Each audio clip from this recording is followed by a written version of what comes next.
breaking the law, breaking the law. Excuse me, I'm just making excuse me. Stockton, it's okay. How you doing? How's the wife? How's the wife? Wait a minute. Is our professor homophobic? Yes. No, I'm not going to do it. Put it in present mode. How did you hit the wrong... Hit escape. Hit escape. Go to slideshow.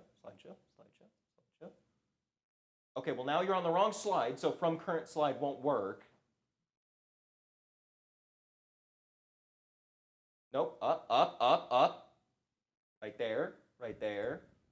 Okay, from current, right where I'm pointing. Yup. Good job, you did it. Welcome back. Hope you're really enjoying the class. Yeah, we had our first quiz on the matter, and I gotta did. say, some of you did really well, others not so much. Look, I can't help it. I was too busy taking VTubers 233, and I was kind of brain rotted by that's so see dog. that's the problem. You were in the less superior class. I'm not even gonna lie. Yes. All right. So part 4. Unfortunately, we kind of skipped past the title here, but we kind of have to. It's not much. It's just small city. I had to correct myself. It wasn't a town. It was just barely above the requirements for a town. A town is anywhere from 10,000 to 50,000 people. I checked. Its population is 58,000. Has a concerning killer problem. I had to correct myself again. I said serial killer. Technically, like 2 people did not meet the definition of a serial killer. So here's our main character. Thank you to the game. Oh gosh, what's it called? Like JoJo's Bizarre Adventure All-Star Battle R, I think. Yeah. Because this is the only way I was able to get like the characters with their stands in like a completely like normal pose that I can show. So Josuke Higashikata, he really likes his hair, to the point where if you insult his hair, he will beat the shit out of you on principle. We'll get to why. I mean, relatable. Yeah, no, he's got his pompadour. No, yours is deserved. But his whole look is like the sort of pompadour, and his uniform is inspired by a man from his past, and that's why if you insult his look, if you insult his fit, he will, by principle, beat the shit out of you. So, if you remember Joseph Joestar from parts 2 and 3, he was like an old man in part 3. Yeah. Sometime before part 3, he had an affair with a woman in Japan. And Josuke is that child. The entire start of the series is basically Jotaro going to the small city, Morio, and just being like, hey, buddy. So I know it sucks that your father isn't present. Anyways, I'm your, like, nephew? Hey, buddy. And his stand is Crazy Diamond, which has the ability to repair anything, like, including people. It can heal people. It can, like, if he smashed a table and then used Crazy Diamond, it would just reconstruct the table. Shine on Yep. you, Crazy Diamond. Fucking Pink Floyd There reference. you go. Yeah, continuing, okay, not continuing, actually. Starting, basically, with part 4, Araki likes to make it especially, like, obvious that the inspirations for, like, 99% of stands are music. The only time that isn't the case is, like, part 3. But that's because part 3 has even funnier inspirations. Alright. Koichi, Heroes, or Hirose. Just a little guy at 5'2". Yeah. It should also be noted when he's drawn, in both the manga and the anime, he looks like he's like 2 feet tall. Like, Okay. he intentionally draws him like the smallest little guy. He's a very timid guy at first, very friendly and polite. He's like the exact opposite of Josuke, who's a bit boisterous. He's a bit of a hooligan. I put a reliable guy there because for some reason Jotaro just constantly like gasses up Koichi. He's just like he's such a reliable guy. He's so cool.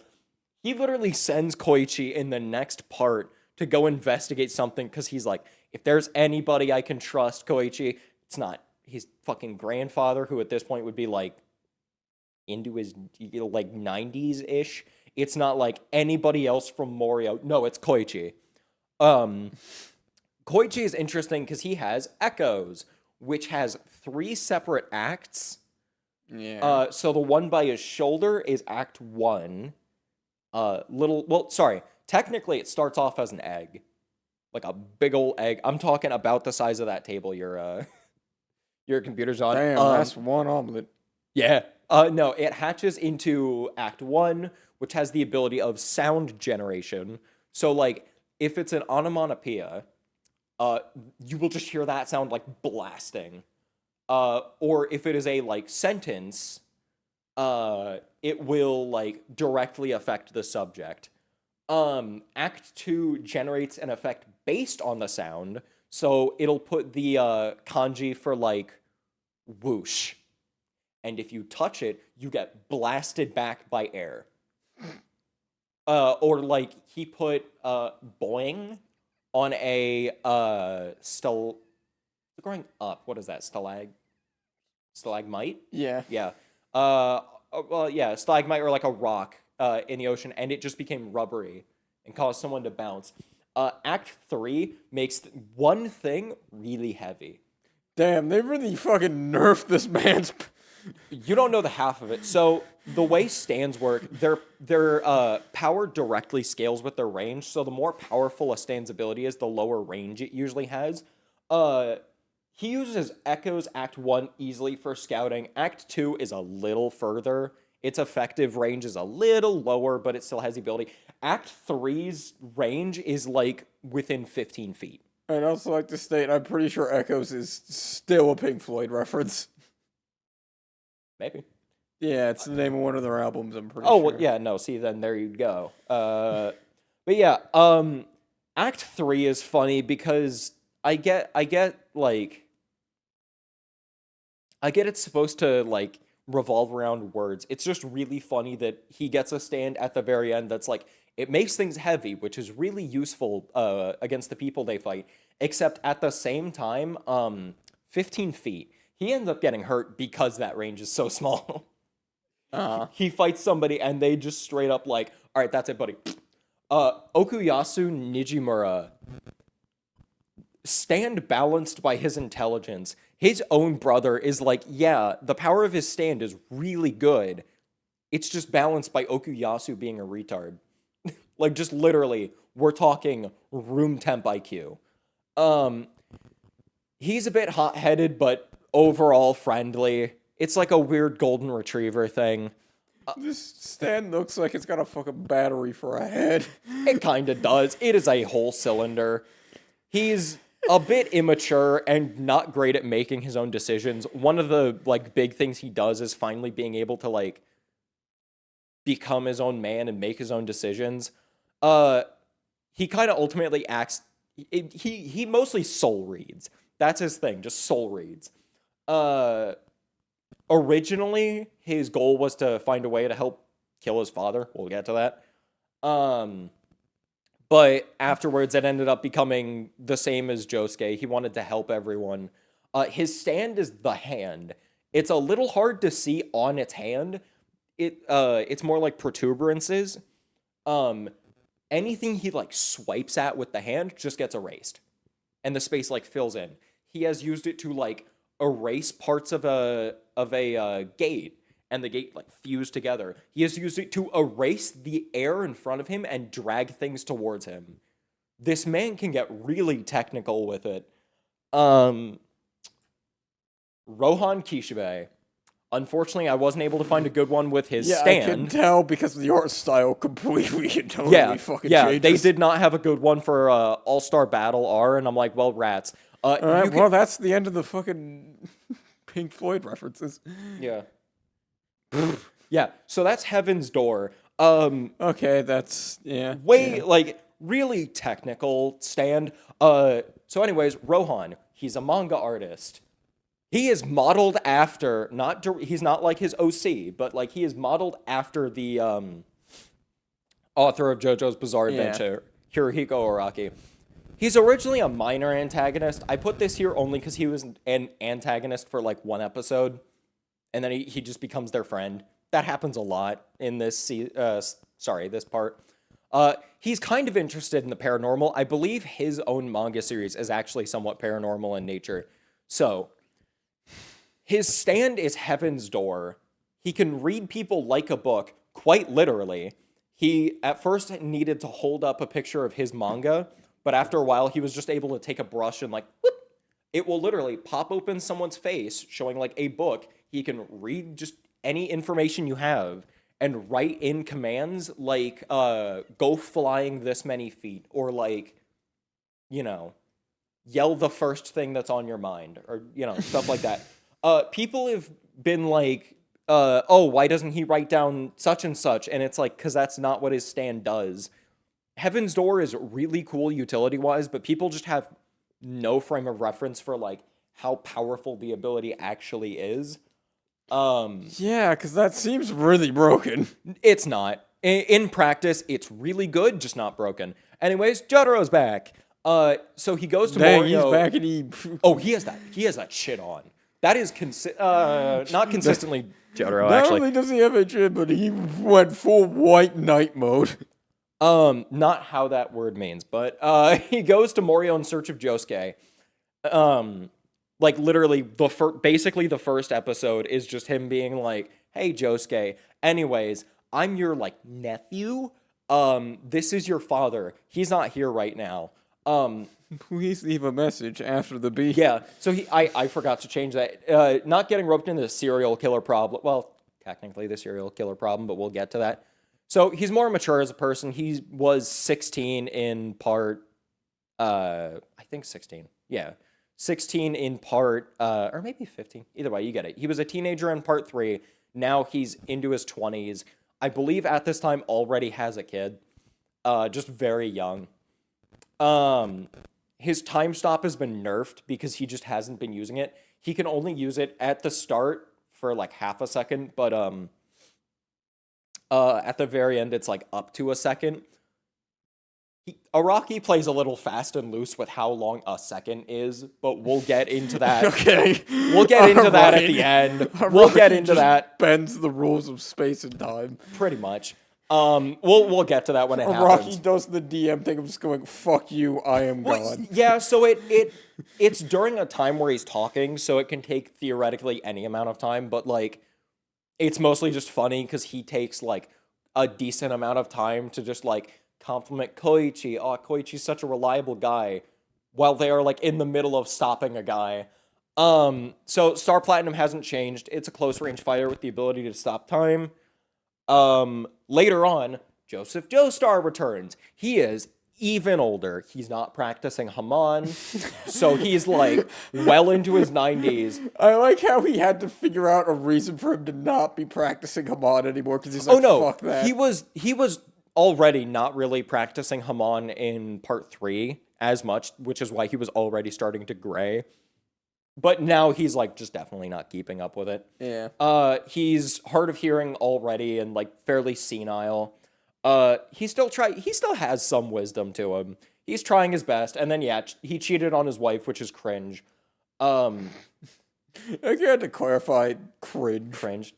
His stand, he still has access to his stand, Hermit Purple. It's the exact same as part 3.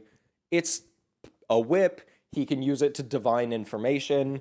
It's kind of useful in this part, but just not as much. He takes kind of a backseat role. So, before the start of the series, there are only 2 events that really matter for part 4. Josuke gets really sick, and as he's getting driven to the hospital, their car gets stuck in the snow. a delinquent who's like passing by, like pushes their car out of the snow, and he, school uniform, pompadour. So Josuke decides to emulate that, and how he thinks that delinquent would act, which is why he has that belief that he needs to protect others. And Joseph's Joestar just cheated on his wife with a university student. Mind you, legal relationship. Wait. With a universe. Oh, So like in their 20s. Ugh. Oh no, it's not. It is definitely a like weird age gap, not illegal. Oh, I'm not saying it's illegal. I think I have my reasons for why I'm like, ugh. No, I mean sure, but like it's really funny when he shows the picture because he looks basically the exact same as he did back then, like in his 20s, which means he was still practicing Haman to an extent. But yeah, so just like he was in his 60s, so like way beyond the time where he should have known that was just not okay. But like, so unknown to him, literally until like now, it resulted in a child. So introducing Josuke, Jotaro goes to Morio and is like finds Josuke. Discovers that Josuke's already awakened Star Platinum. That's why he got sick when he was little. That was around the time like the stuff with Dio was happening. Yeah. So he insults Josuke's hair, and I say handily, he gets nicked a little bit. Crazy Diamond nicks his hat and makes it look goofy. Because when Josuke gets mad, he can't quite heal things properly. They get like a little weird looking. So after like clocking Josuke in the face, Jotaro's like, all right, I'm gonna need you to listen here real quick. You see this picture? Anyways, there's this like danger that's gonna come after you. I believe he already drops the name, but yeah, so there's this killer after you. Be fucking careful. While on his way home from school, Josuke thwarts a robbery. It's a guy holding a woman hostage with a knife. Josuke does this multiple times. He punches his stand's arm through both the man robbing the store and the woman, pulls it back out, healing them while doing it, and traps the knife that the robber was using in the robber's stomach, and is just like do. So the man robbing the store was controlled by a stand. This is the stand of Angelo Katagiri, or Katagiri, the person Jotaro was warning him about. So Angelo sees Josuke do that and is like, "Grr, I'm gonna go after you." Unintentionally, like, attracting exactly the guy he didn't want him to. So Angelo tracks Josuke back to his house, where he sees Police Chief Ryohei Higashikata, which is Josuke's grandfather, returning home. Ryohei is the guy who originally put Angelo in prison. So Angelo sees two people he really fucking hates and is like, I got a plan. He tries to attack Josuke by killing his mother. Josuke does the fucking hand thing again, stabbing his arm through his mother and healing it while it pulls out. So, nothing happens. She just gets a little confused. Trapping Aqua Necklace in a jar. Aqua Necklace is like, Ryohei really likes to drink brandy when he gets home from being a police officer. Aqua Necklace can, I guess, just do this, makes itself look like brandy, and even puts, like, a label on the jar that it's trapped in.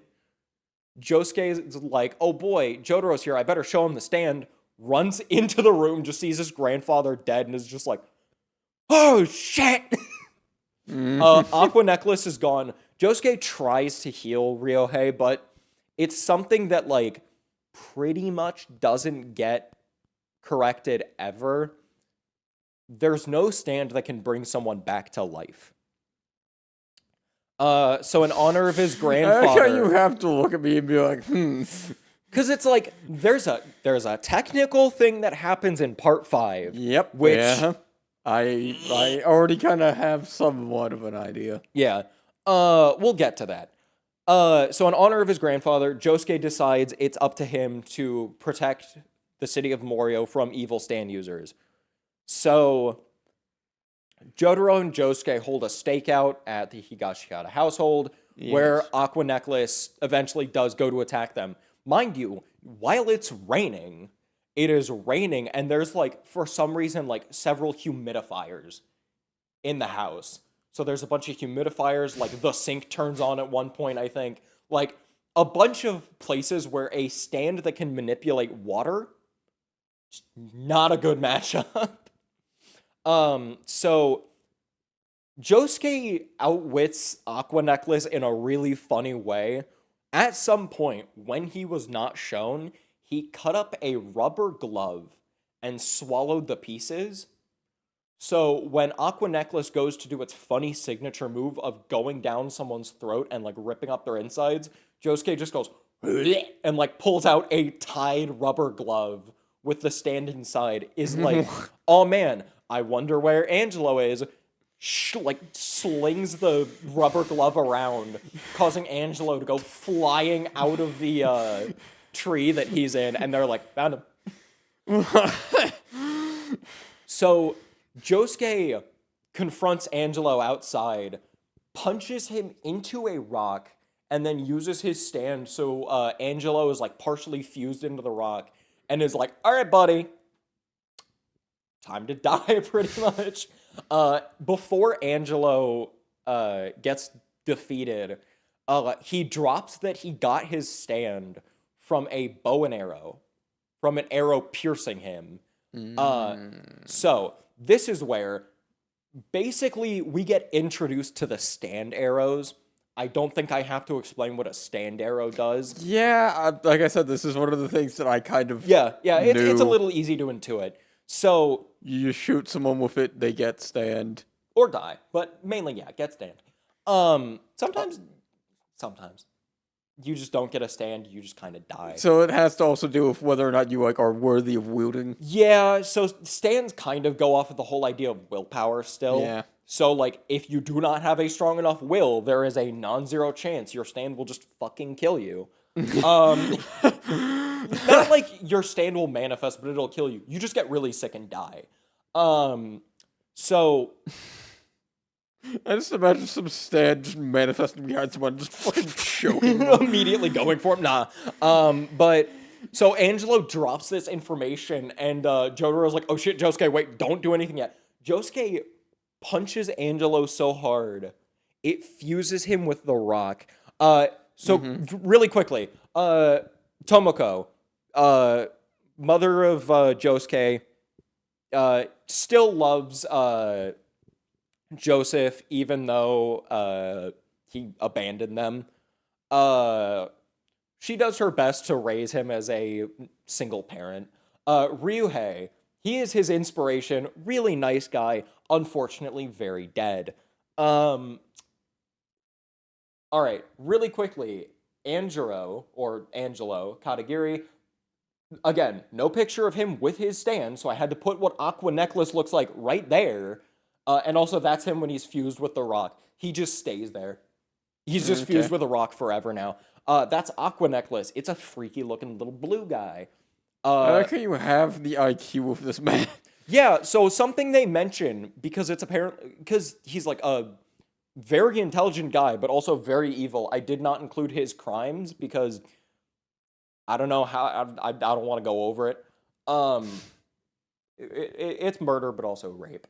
A lot of rape. Yeah.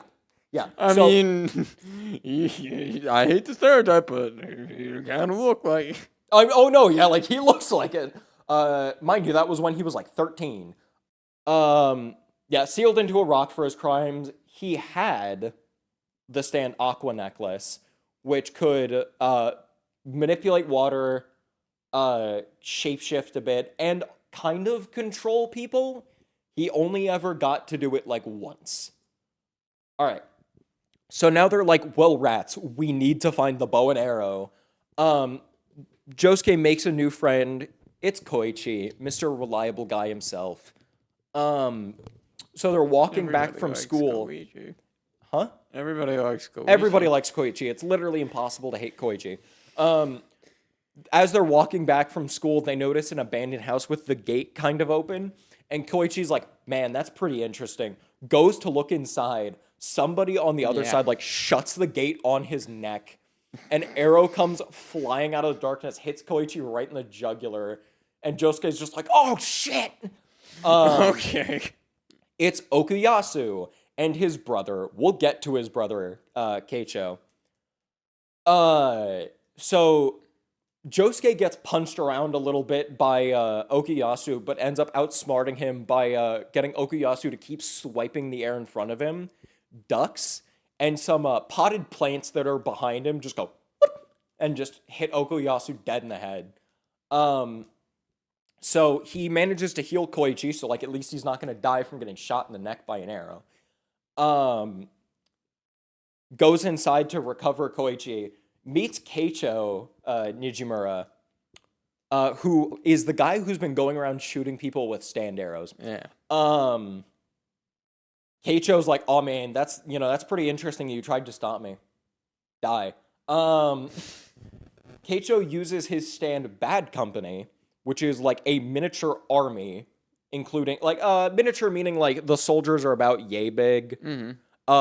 It is an army including like soldiers with all kinds of weapons, tanks, helicopters. He's defeated when Josuke uses crazy flesh bud in his body, which we'd seen him use before. And when Dio died, the flesh bud kind of went insane and mutated him into a monster. So now he can regenerate really well, but is like just a little mindless freak. So Keicho's been going around making stand users to see if somebody can put his dad out of his misery. Like he was originally abusive, but like they still feel bad for him. He's like clawing at this chest, and Josuke's like, "Oh, I wonder what's inside." Uses crazy diamond on something he finds inside, and it's a photograph of the family together and happy. And Josuke's like, "Oh, Okuyasu, you should help us, but also like we should find a cure for your father instead of killing him." And like as they're having this nice moment, it's interrupted when a enemy stand, this electricity-based stand, pops out of an outlet, and Okuyasu depends on others to make decisions for him because he's kind of simple-minded. Originally, that was Keicho. Mansaku Nijimura, he was a former servant of Dio, a little goblin that can't die, like under any circumstances. You blow him up, he just regenerates right back. He's just you see him. He's just a little like creature. Originally abusive, but like they feel bad for him. Like they don't want him to be living like this. I only just now noticed that one eye is actively drooping. This man is like actively melting, I guess. They never find a cure for him, but they're kind of in a weirdly kind of like happy relationship by the end. Sorry, Okuyasu and Mansaku, not Keicho, because, Keicho's kind of dead. So, really quick, I said stand. Koichi is riding his bike and, like, runs over something. And Tamami's like, holy shit, man, you hit my cat. And it's, like, this sack that you can hear, like, meowing from with, like, red on it. Yeah, it's, like, a speaker and some, like, I think red paint or, like, ketchup.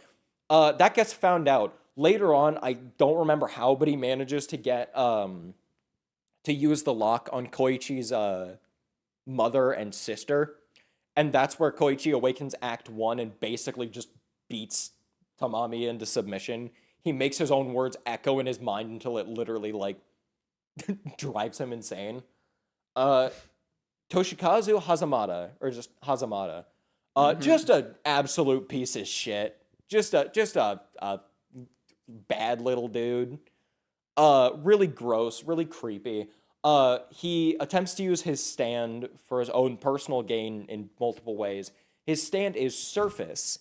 It is this wooden mannequin that can impersonate anyone and potentially even manipulate their body if it's like directly across from them. Yeah. Which weirdly enough comes up. The entire reason like Hazamada gets involved is because the guy who stole the bow and arrow from Keicho is like, hey, these guys want to take away our stands and like get rid of us. Kill that guy. And I should have included a picture of him, but Tonio Trisardi, he's just a chef. He's an Italian chef who has his own restaurant and wants to make people happy with his cooking.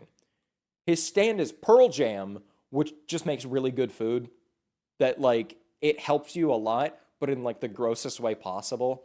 So like you'll eat some food and it'll show like your insides bursting out, but then your tummy ache will just go away and you'll be fine.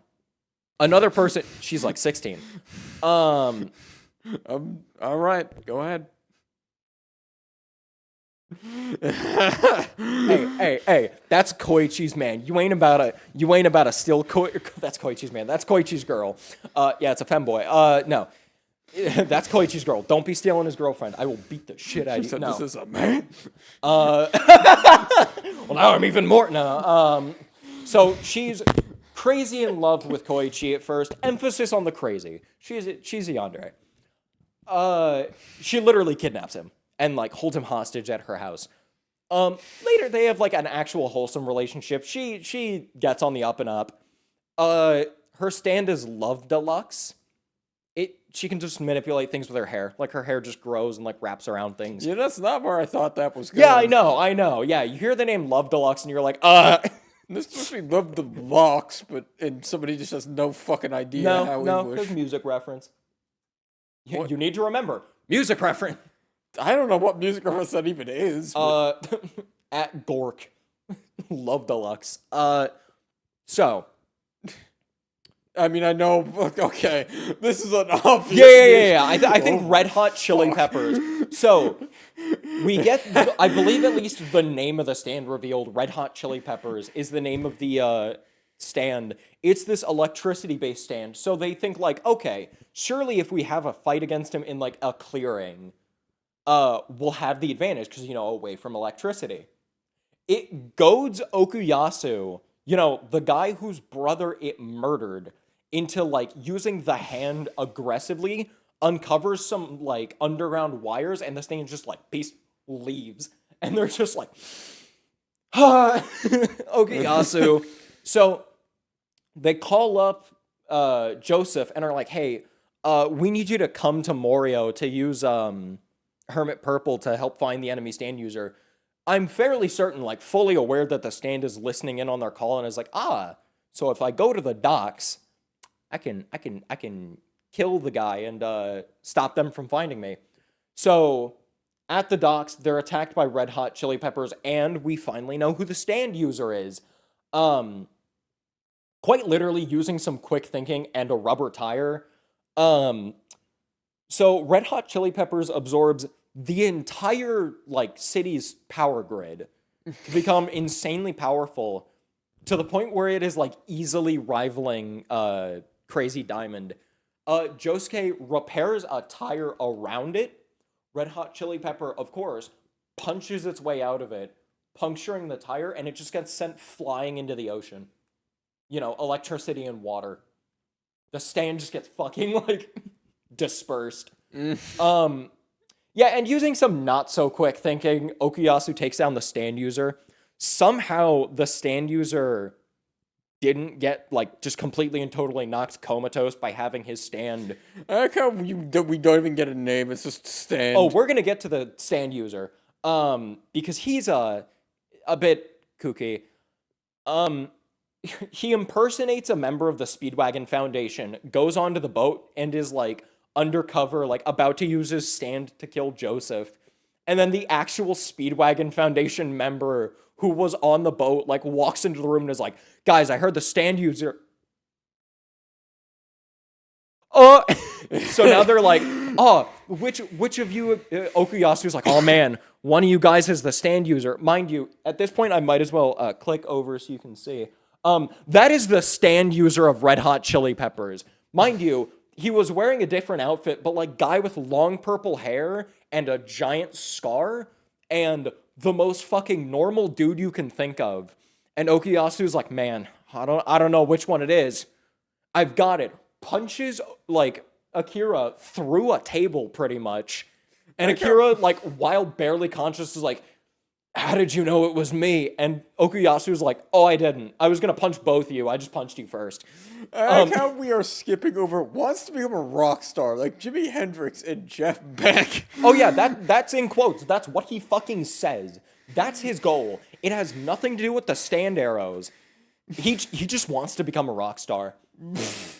Hence the guitar. You can see AC/DC, which is a double meaning on his sleeves. So our killer count is up to 2. Again, not a serial killer because he only killed one person that we know of. Everything else was just him using his stand to like steal.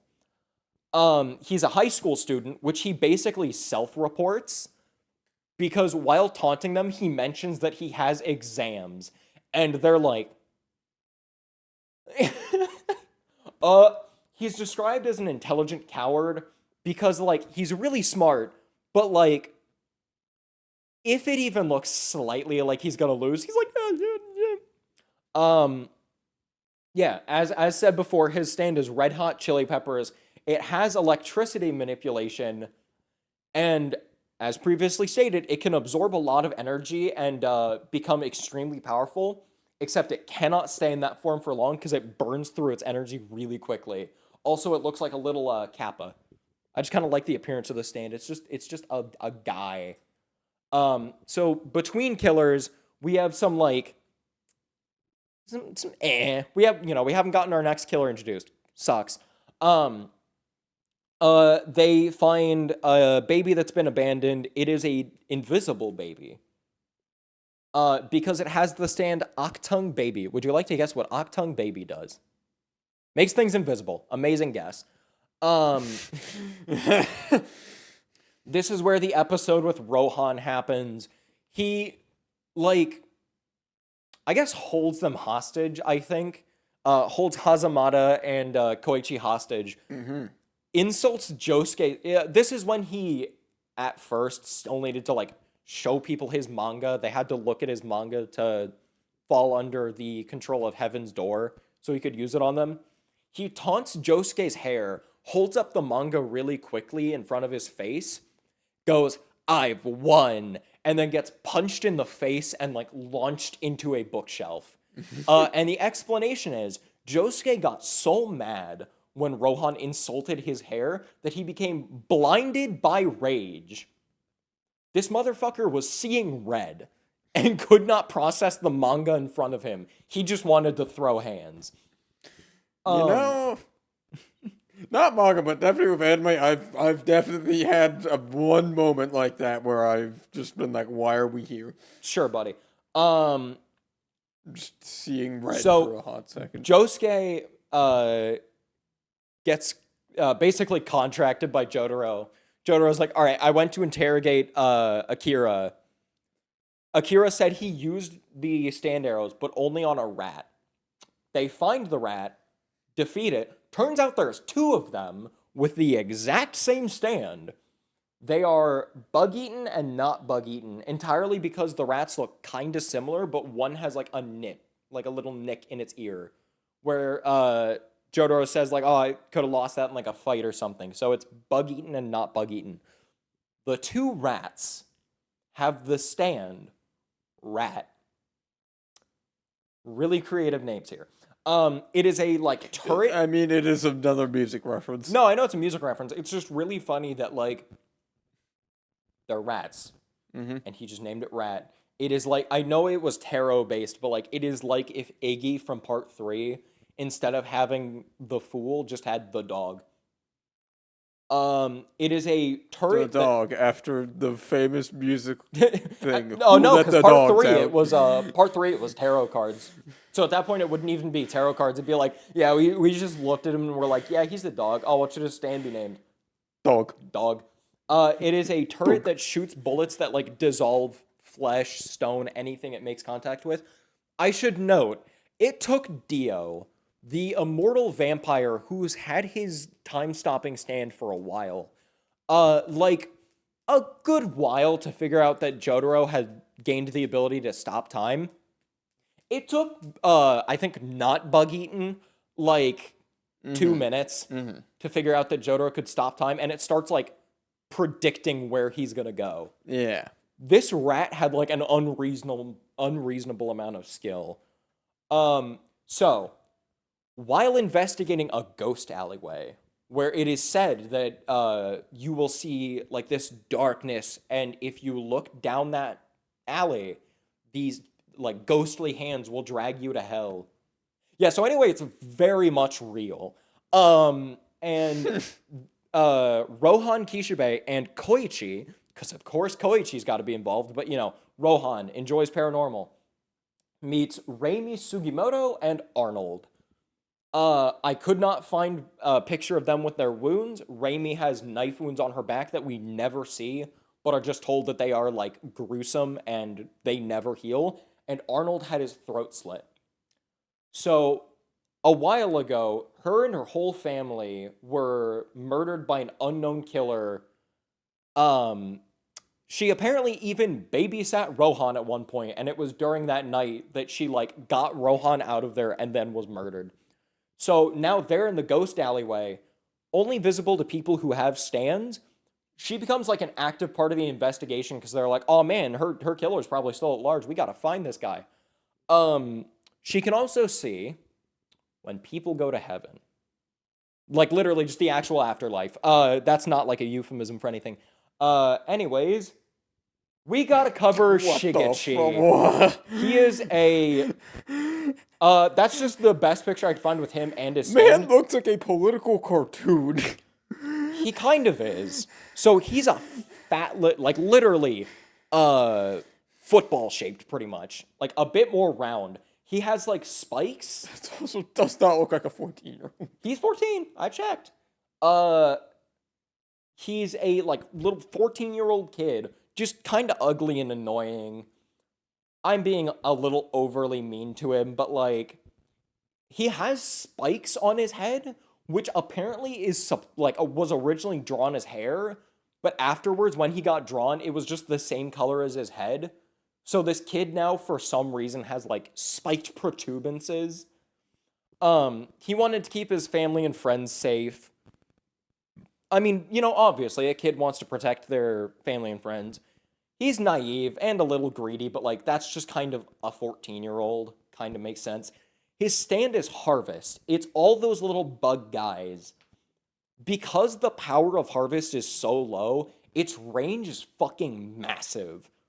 It's a bunch of little bugs. They can, like, inject people with things. Like, he's injected people with alcohol before to get them tipsy. It can, like... collect massive amounts of things. Anyways, we're at our third killer. It is Yoshikage Kira. I so badly wanted to like put in the copy pasta he says when he meets Shigechi. Yeah, so something to note that's a little weird about him. He has a hand fetish. So like he carries around the severed hands of women. Anyways, the reason I said I could not include people's actual, like, kill counts is because before the start of the series, tell you what, make a guess as to how many people Kira had murdered before the start of the series. Just a guess. Probably a lot, considering the bottom line of text here says, possesses a bomb. Oh, yeah. Just guess. Just guess. Over 1,000. No, that is way too high. 46. Remember, he wants to be left alone. He wants to live a quiet life, so he does not kill as much. Also, hold on. This is a town with a population of 58,000, and you went for 1,000? Yes. Just a whole chunk of the town gone.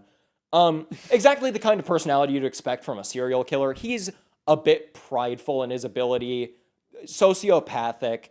His stand is Killer Queen. It turns things into bombs. It makes things explode. But because it is a stand making this happen, only stand users can hear or see the explosion. To other people, people just disappear.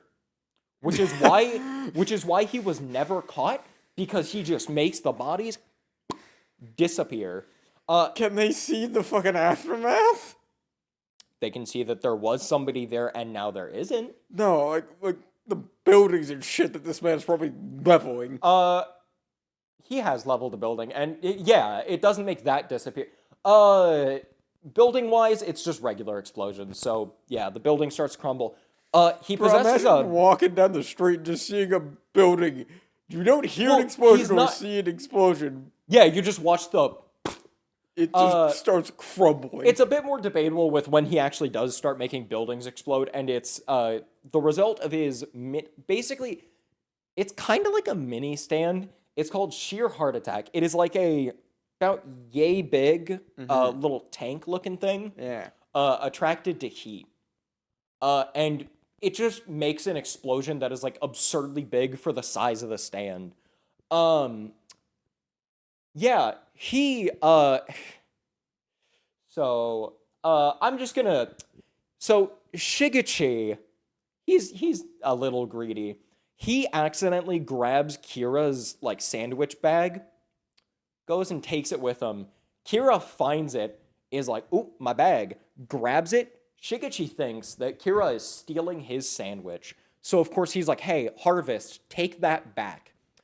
Grabs at the bag. Harvest, little bug guys, like grab at the bag and kind of like inject into Kira. And Kira's like, "Oh, that's funny. You have one of those special powers too."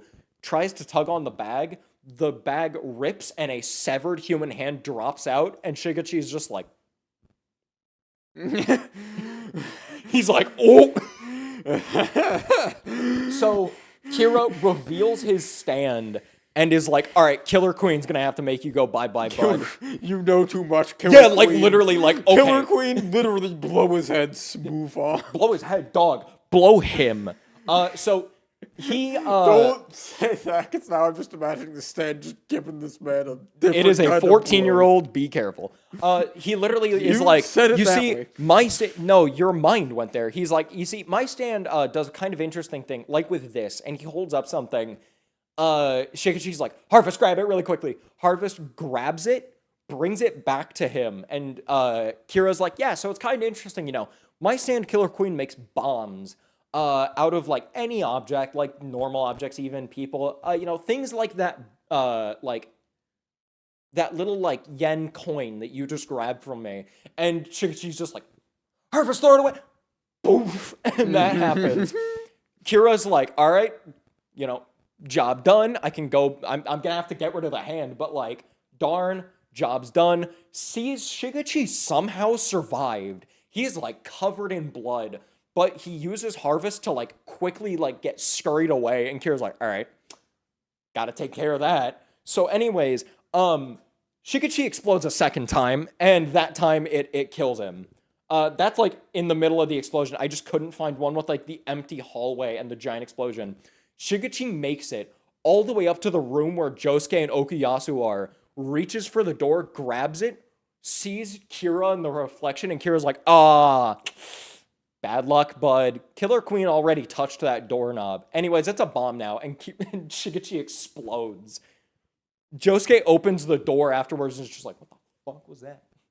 Like, where, like, because what happens is one of the Harvests actually makes it in the room holding a button that got swiped off of Kira's jacket and then fucking explodes in front of them, and they're like, "What?" And this is where Raimi seeing ghosts, you know, the girl from the ghost alleyway, seeing ghosts matters, because she looks up in the sky, sees Shigechi's ghost exploding, and is like, "Oh shit." So later on, she tells them, she's like, "Yeah, I saw your buddy. He fucking died. He exploded." Really quickly, while on the hunt for Kira. Damn, them movies. Yeah, I no, I completely forgot that part of the design. So I was like, "All right, gotta find Cinderella." Saw that, and I'm like, "Yeah, I don't know what I expected, honestly." Anyways, really quickly, because this is where the like relationship aspect of Koichi and I just completely forgot her name. Yukiko or something like that. Comes into play. They have like a nice little episode where basically Yukako goes to Aya's like salon, which is just called Cinderella, after her stand and is like, make me pretty so Koichi will like me. She does and is like, okay, I think it's like a lipstick or like a like sort of like face rub. She's like, all right, you gotta put that on, or else you'll turn ugly again. Uh, Yukako doesn't, starts turning ugly and is like, all right, what the fuck?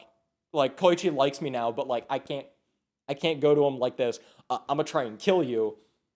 We never really see Cinderella in action. But it does have the potential. Anyways, they have a nice moment where Aya's like, all right, I'll give you your regular face back, only if Koichi can find it. Koichi finds it because he just likes Yukako for who she is, not for her appearance. Really nice. They have a nice relationship.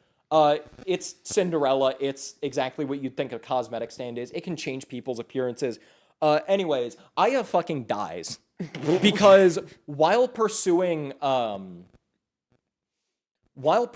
Kira, they have this whole showdown at a like tailor shop because Kira needed to get the jacket fixed for the button. They have a whole fight. Kira ends up having to sever his hand to stop them from using sheer heart attack to like stop him in place, or sheer heart attack. Use Echo's Act 3. He runs off, grabs a random guy, runs into Aya's salon, forces her to change his face, and then kills her. He like leaves her there. The gang like uses Crazy Diamond to use that severed hand he left behind to like track him because it'll just go right back to him. Stops for a minute, like, oh shit, Aya looks pretty injured. They sense something is wrong. Okuyasu really quickly like tugs Josuke away, and she just goes dead. This character had like one episode dedicated to her, and then after that was just like, so now they have no idea where Kira is. While investigating Kira's house, or what used to be Kira's house, because he has clearly taken on the identity of someone else, they encounter Kira's father, or the ghost of Kira's father, Yoshihiro, who is haunting, basically, a photograph through the power of his stand, Atom Heart Father. Mm-hmm. Atom Heart Father is a camera that takes pictures of people, and Yoshihiro can affect them through the pictures. So he can like slash at them in the photo and harm them that way. Jotaro, if I recall, takes a picture with just Yoshihiro in it, so he's the only one affected, wraps up the photo in tape, like folds it up, wraps it up, pins it to a wall, and just leaves it there. He gets out, but yeah, he kind of is just now like a little kind of annoyance now. So Kira stole the life and appearance of a man named Kosaku Kawajiri. Somehow, weirdly enough, he's able to basically just make Kosaku's wife horny for him. But Hayato is like, something ain't right.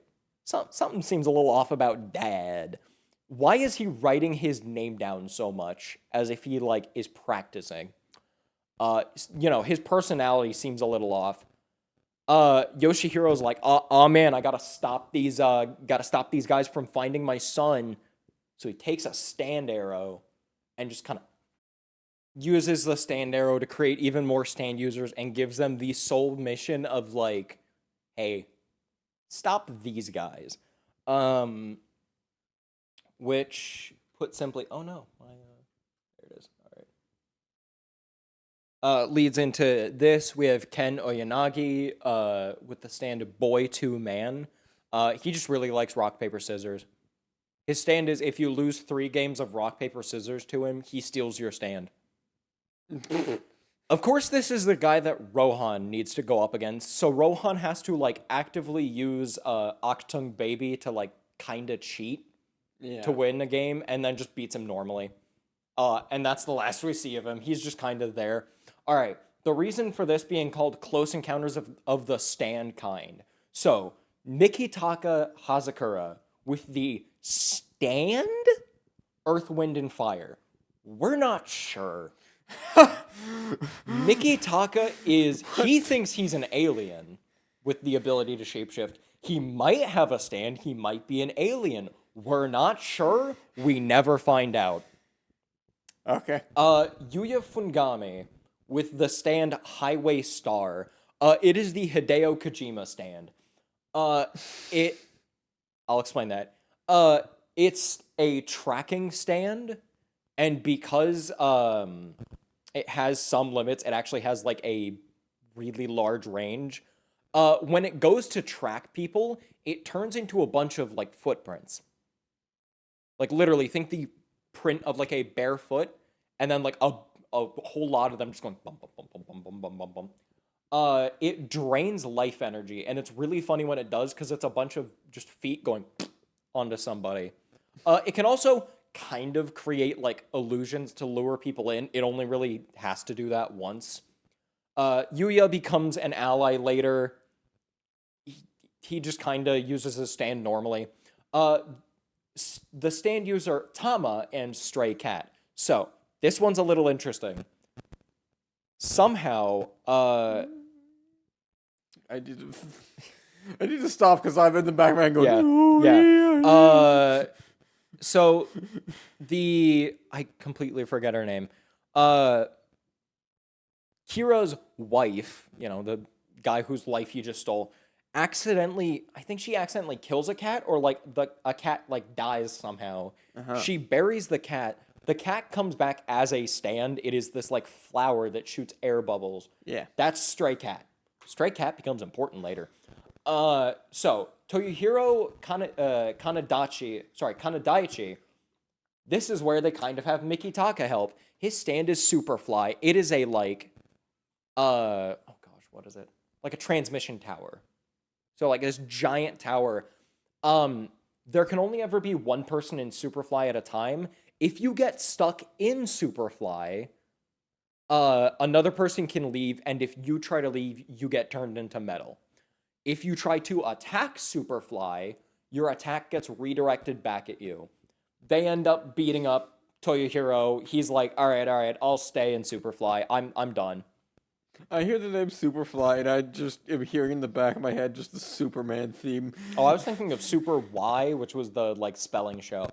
All right. Terunosuke Miyamoto and the stand Enigma. So this is where Yuya comes back because they need him to help track this guy down. Yes. Terunosuke is like fully willing to like put innocents in danger. He's kind of evil. His whole thing is his stand Enigma can like trap things in paper for later, like just regular things like a gun or like a paper shredder. It can also trap people if he can figure out what your tick is when you get afraid. So like if when you're afraid you put your hand on your head. If he can get, I think it's a certain number of times, if he can get you to do that like 3 times, he can just trap you in paper. Or if he like figures, I think it's just if he figures it out. Stand user in quotation marks. How are there 2 of these people who we have no idea if they are like actually? So we know he is a stand user. We know he has a stand. It's just user. So Masazo Kinoto. He is the like not realtor. I think he's like he's something. He basically is just he might be a designer or something. Rohan has him over to like look at his house, like design some stuff, I think. And like weirdly enough, Masazo's like up against the wall, purposefully trying to like hide his back at all costs. Rohan's like, that's a little weird. Tricks him into falling into a hole and getting stuck at his waist so he can like look at his back. Anyways, Masazo's stand is Cheap Trick. Cheap Trick latches onto your back, and if somebody looks at your back, Cheap Trick kills whoever it was on and latches onto that person's back. So Masazo just dies by getting his back ripped open, and now Cheap Trick is on Rohan. The way they get rid of Cheap Trick is with Koichi's help. He goes back to the ghost alley where Raimi is, tricks Cheap Trick into looking down the alleyway, a bunch of hands grab onto him and like pull him down. And Rohan's like, man, I don't know if the ghost hands actually drag people to hell or if that's just a part of the myth. Anyways, uses Heaven's Door and just writes, goes to hell on Cheap Trick. I don't know if he can really do that, but like, We I don't don't know if Cheap Trick is in hell Yeah, or we don't know where stands go. All we know is Cheap Trick is gone. Imagine dying, going to hell, and then just seeing a fucking stand there. Like, it's just a bunch of normal people and then just fucking this stand. little gobbling. So this is Kosaku Kawajiri. It's Kira again. Yep. So Kira's now I can tell 'cause completely. it's the same stand. Yeah, it's the same stand, same guy. He just has like a different hairstyle. Originally, his hair is like black and a little spiky, but it becomes black and white and smoothed back after Hayato, the son, confronts Kira and is like, I know for a fucking fact you ain't my dad. Kira, in like a moment of panic, kills Hayato and is like, oh shit, I shouldn't have done that. Gets pierced by the stand arrow that his dad had. The arrow like goes into his arm and he gains a new ability with Killer Queen called Bites the Dust. So, yeah, another one bites the dust. There you go. Yeah, get the haha funnies out of the way. Anyways, this ability allows him to trap someone in a time loop.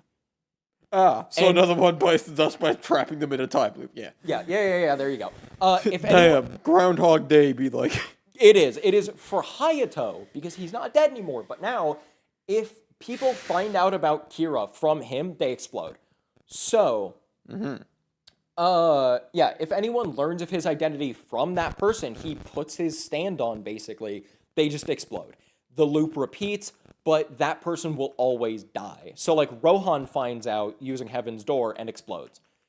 At, I think, 13 or 7:15 a.m., when he first learned about it, he will always explode no matter what. Kira ends up getting basically everybody. Like, every single hero we've heard about, except for, the obvious ones like Yukako. He gets, like, everyone. And only loses because during the last loop, Hayato calls somebody. Kira, like, attempts to stop Kira using Stray Cat by, like, launching an air bubble at him. It doesn't work. Kira has this little funny tick where he will yell, like, luck is on the side of Yoshikage Kira. Mm-hmm. So Hayato makes a call before he leaves the house, and Kira has his signature line, like, haha, luck is always on the side of Yoshikage Kira. And Hayato's like, you did it. Oh, yeah, I'm Yoshikage Kira. And then behind him, he hears, like, so you're Kira. Hayato called ahead to Josuke so he wouldn't oversleep. So Kira just turns and sees Josuke standing there like, you're the killer. And he's like, shit. Stops like, god damn it. Stops the time loop before anyone can die, like just barely missing on Rohan dying. So he has to defend himself. He ends up putting, weirdly enough, Killer Queen has like a little section in its chest that is hollow. He puts Stray Cat in there so he can confine. What the fuck kind of word was I saying? Combine his explosive powers with the bubbles to make like really weird bombs. He ends up using this pretty effectively. Almost kills Okuyasu. Accidentally kills his dad. Because he uses his dad to like use a cell phone and like radio in where everybody is so he can remotely control his bombs. Josuke grabs the phone, makes like a very kind of poor impression of his dad, but it still works and just blows up the dad, completely incinerating him. So yeah, as I have here, Yoshihiro Kira is killed through friendly fire. The Morio warriors are able to, because I could have sworn they were called that at one point, but I was also kind of tired of just like listing out everyone, are finally able to like outwit Kira. Jotaro, I put it here, he stops time when Kira tries to reactivate Bites the Dust with like a random nurse who like watched him get sent flying. Stops time for, mind you, what can only be 1 second, and spends like a full 7 to like 10 seconds talking about how cool of a guy Koichi is, and then beats the ever-loving shit out of Kira, sending him flying backwards. In Kira's eyes, he activates Bites the Dust, but then finds out he didn't. He got launched backwards, and then an ambulance rolled over his head. A little ironic to get killed by an ambulance, but like, oh yeah, he meets up with Raimi, the girl he murdered, in the ghost alleyway. She tricks him into looking down the alleyway, and he gets dragged into hell. He apparently comes back in like a little side series, but I'm not covering that shit. Because it is a book, I believe, not written by Araki, so it's on canon. Almost everybody is happy. Kira's soul is dragged to hell, but everybody else is okay. Raimi and Arnold get to go to heaven. Apparently, all dogs do go to heaven because we see Arnold ascending, and like I guess Iggy's there too. I guess we're still iffy on cats. The I don't dog know. from the first Part 3. Oh yeah, no, yeah. I forgot about what Jonathan's dog was called. I'm sure he made it. the one who got burned. The one who got crispy. Okay. Joseph and Jotaro return home with Shizuka Joestar, the like baby they adopted. Everyone else lives like happily ever after, completely normal summer. And it is like they literally say the summer is like normal and kind of uneventful, which is exactly what they need. Part 5, which takes place in 2001. Alright. Golden Wind. So, the son of the vampire from parts 1 and 3, Dio, wants to overthrow the Italian mafia with his new buddies and become a gang star. That is his exact phrasing. Not gangster, gang star. So, Giorno Giovanna. He wants to become a gang star and restore virtue to the Italian mob because he sees them as kind of corrupt and selling drugs to children. And he's like, that's not very cool. Yes, because the regular mafia. Don't worry about it. Don't worry about the... So, his birth name is Haruno Shiobana, but he just takes on the name Giorno Giovanna, I guess to have kind of that like Jojo sort of vibe to it. He's the son of Dio and a Japanese woman, apparently. His nationality is Italian, but his actual like race is Italian-American. Or sorry, Italian-British. Italian-British. Japanese-British. He treats people with the respect they deserve. He is very respectful to his friends and allies. He like actively belittles his enemies and like calls them trash. So, his stand is Gold Experience. You can see it behind him. The best way to describe what it can do is it can create life from inanimate material. So it can like do things like turn a rock into a hand for somebody as like a replacement, or just like turn a bullet into a beetle. He does that later. Yeah, that tracks with what I again have heard. Yeah. The leader of the group that Giorno joins, Bruno Bucciarati. He is a mafioso in the Italian mafia, Passion. He's a compassionate man. He treats his little gang like a family. He despises the drug trade because of what it did to his family. It resulted in the death of his father. Even though Passion is like actively selling drugs. What the fuck? he actively has a problem with it, and it's kind of part of why he's like okay with letting Giorno overthrow the mafia. He's like, okay, I see. He's like, yeah, I'm willing to let you like climb the ranks and dismantle it. His stand is Sticky Fingers. You can see it behind him. It possesses the ability to create zippers on objects and people. Like it can literally like unzip an arm and like remove it. Like zip open a train and go into and out of it. Wink, wink. Leone Abacchio, I think. He's a former police officer, kind of somber. He became a member of Passion to atone for his actions as a corrupt police officer. He accepted bribes, and that led to the death of his partner. I don't know how joining the mafia Yeah, that was gonna be my atones comment, was, for this man really was like, I would need to atone for my sins as a cop. I'm joining the mafia. yeah. Weirdly enough, probably slightly less corrupt, but Well, I mean, it already is Italy, not. so yeah, corruption is kind of just a thing.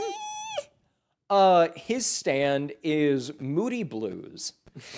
It is able to reenact events based on a specified time. So like Okay. you can rewind, you can pick a certain spot, rewind 5 days, and Moody Blues will like transform into that person and like act out their actions. Um, it's actually like weirdly useful for what it sounds like. Uh, Guido Mista. He's like a really kind of chill guy. He's somehow says also as the he most shows me a violent. picture of someone holding a gun. Oh yeah, just a revolver. And you can see his stand on the bullet.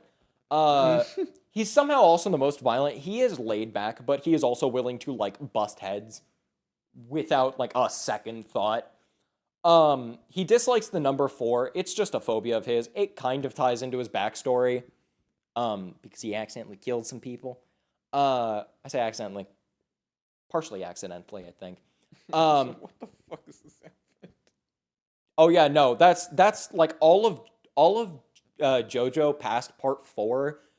Everybody is wearing an outfit that can be best described as fuck ass Yes. in some quality. Like Mista wearing like a long sleeve crop top. He puts a lot of trust in Bucciarati because Bucciarati was the one who gave him a second chance. His stand is Sex Pistols. It is tiny bullets. You can see them literally on a bullet that will Yeah. like make his shots ricochet. They will literally kick it like football. Sorry, European football. The pistols, interestingly enough, are numbered 1, 2, 3, 5, 6, 7. Because afraid of the number 4. Yeah. Say, why the fuck do we need to know that this man is afraid of the number 4? It's part of his character. Okay. Like, his stand will even actively warn him when he only has 4 shots left, because 4 is also considered a unlucky number. Yeah. So, ties into that. For sure. Yeah. Yeah. It's just his, everybody in the team gets, like, their own funny quirk. That's his. He's afraid of the number 4. Narancha Girga. That was, like, the best pose I could find for him with his stand in the picture. I wanted to find one, like, multiple times when he uses his stand. As the one who has taken an anatomy class, dear God, your spine is fucked. You know? No, I can definitely do that. It look slightly different, but like what is basically, I think, him sitting and just basically like shrimping. It's not that bad. I definitely say, trust me, after part 3 and like Dorito torsos, Araki got like they're just people. He is the second youngest member of Bucciarati's group, the youngest being Giorno at I think like 16. Narancha is 17. He's got street smarts. Let's put it that way. Regular smarts, he's really fucking dumb. He managed to multiply, I think, like 16 and 55 and get 28. No idea how. He's incredibly loyal to Bucciarati's team. His stand is Aerosmith. You can see it there. It is a tiny fighter aircraft that is able to literally track people through radar based on carbon monoxide. That's not how radar works, but okay. It's how his radar works. Brother, we already got a bunch... Hold on, I'm sorry. We had a bunch of stands already. Like, nah. Making people just explode silently. Yeah, that's fine. Tiny plane? No. Bomb that puts you in a time loop? I'm fine with that. That is not how radar works. You could have just said tracks people through the carbon monoxide. That's the exact same sentence, you retard. The only word lack of missing. radar. The only word, it's literally described as radar. Kill yourself. Alright, okay. Okay. Mind you, all of this stuff is literally taken from the fucking wiki. Shove an entire engine block up your ass. Oh, believe me, sometimes I wish I could. What the fuck kind of kinks are you into? Motherfuckers I trying to question convert into... Not even, I'm sure. No. It has, like, mini chain guns, like, bombs. It is a whole-ass fighter aircraft. The kind of funny one, Panicotta Fugo. He has just insane anger issues. I can tell. Yeah, he tries to be intelligent and caring. He acts as an older brother to Narancia. It is really funny because at the start of the series, he does stab a fork through Narancia's cheek and then slam his head on the table. Because Narancia was just being dumb about his multiplication. Look, it's just older brother stuff. Sometimes. He's incredibly intelligent, like I said. He went to university at 13. Dude is a super genius. His stand is Purple Haze. It's a, like, neat freak that spreads a deadly virus through the capsules on its fists. Okay. It shares Fugo's temper. This thing chimps out at, like, a moment's notice. I hope you realize I'm not going to take the name Purple Haze. Oh, believe me, it just melts a guy. It's really funny. Seriously. Yeah, no, I mean, hey, you don't have to. All you need to know is it is the chimp out stand, and the reason Fugo does not use it often is because he can't control it. It is just drop it in the general vicinity of the bad guy and fucking pray. Because you don't want to be nearby when that thing releases Well, I mean, that tracks if you actually know what the song Purple Haze is I talking do not about. care. It's drugs. Yeah, no, it will just chimp out at a moment's notice. Those gold capsules on its fists, I think it's the gold ones, because I think the, like, silver ones also pop off. They just release a virus that, like, melts you in seconds. Yeah. Trish Una, she appears later. Damn, math. Yeah. It took me a second. Yeah. She's the daughter of the leader of Passion. We'll get to him later. She needs protection from Bucciarati's group because her father wants her. It'll reveal why later. Because at first their job is bring me my daughter. I want to keep her safe. And then the boss actually reveals, no. No, I lied. I'm sorry, but I can't do that. Yeah, just the straight HAL 9000. She's a little spoiled. It's fine. She has, and this is something that was, like, kind of used in part 3, gets used here with Trish and her father, and is used, like, a lot in part 6. She has a spiritual connection to her father, straight up, like, Find My iPhone, but for, like, murderous dad. Her stand is Spice Girls. Technically, it makes things softer. Yeah. And more, like, malleable. I just said rubbery, because it's, like, the exact same idea. She doesn't use her stand much, and I cannot blame her. Can I have one thing? I find it funny that Trish here has the least fuck-ass outfit. Yeah, no, hers is head revealing, but, like, it's kind of normal, honestly. Which is funny, because it is still kind of a fuck-ass outfit just because of the skirt. But it's just the least fuck-ass when you remember, like, the context of everything else. Like, we have Fugo before her, who's wearing a suit, no shirt, just the suit jacket, covered in holes, and apparently underneath all that, he's wearing a thong. Thanks, Araki, for just dropping that for no fucking reason. Yeah, kind of normal outfit. So, before the start of the series, only things we need to know. Yes. Sometime before part 3 and the start of part 5, Dio had 4 children with 4 different women. Giorno is one of these children, and the other 3 are in part 6. We don't got to worry about them just yet. And secondly, Giorno, when he was like 8, I think, saves the life of a mafia member who returns the favor by like looking after him, kind of scaring away his bullies.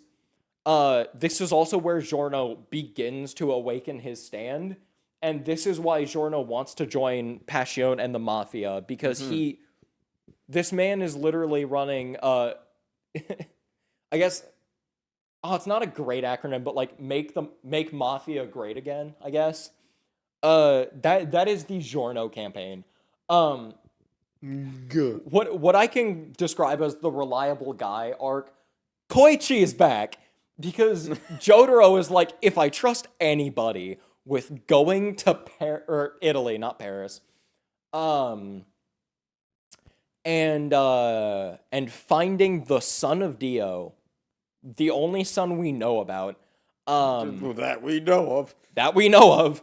I'm gonna give Koichi a picture and be like, hey buddy, go find him, see if he's evil or not. Give him the pictures, go kill. Not even kill, just like vibe check the man. Koichi ends up getting scammed. He gets his luggage stolen by Giorno. And Giorno fights a guy named Leaky-Eyed Luca, who's a member of Passione. He doesn't have a stand. He just has a fucking shovel.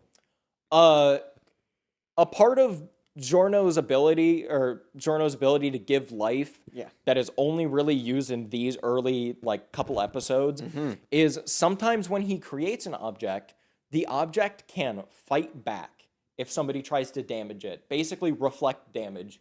Yeah. Luca hits the frog that I think he turned Koichi's luggage into with a shovel, and it dents the back of Luca's head and like kills him.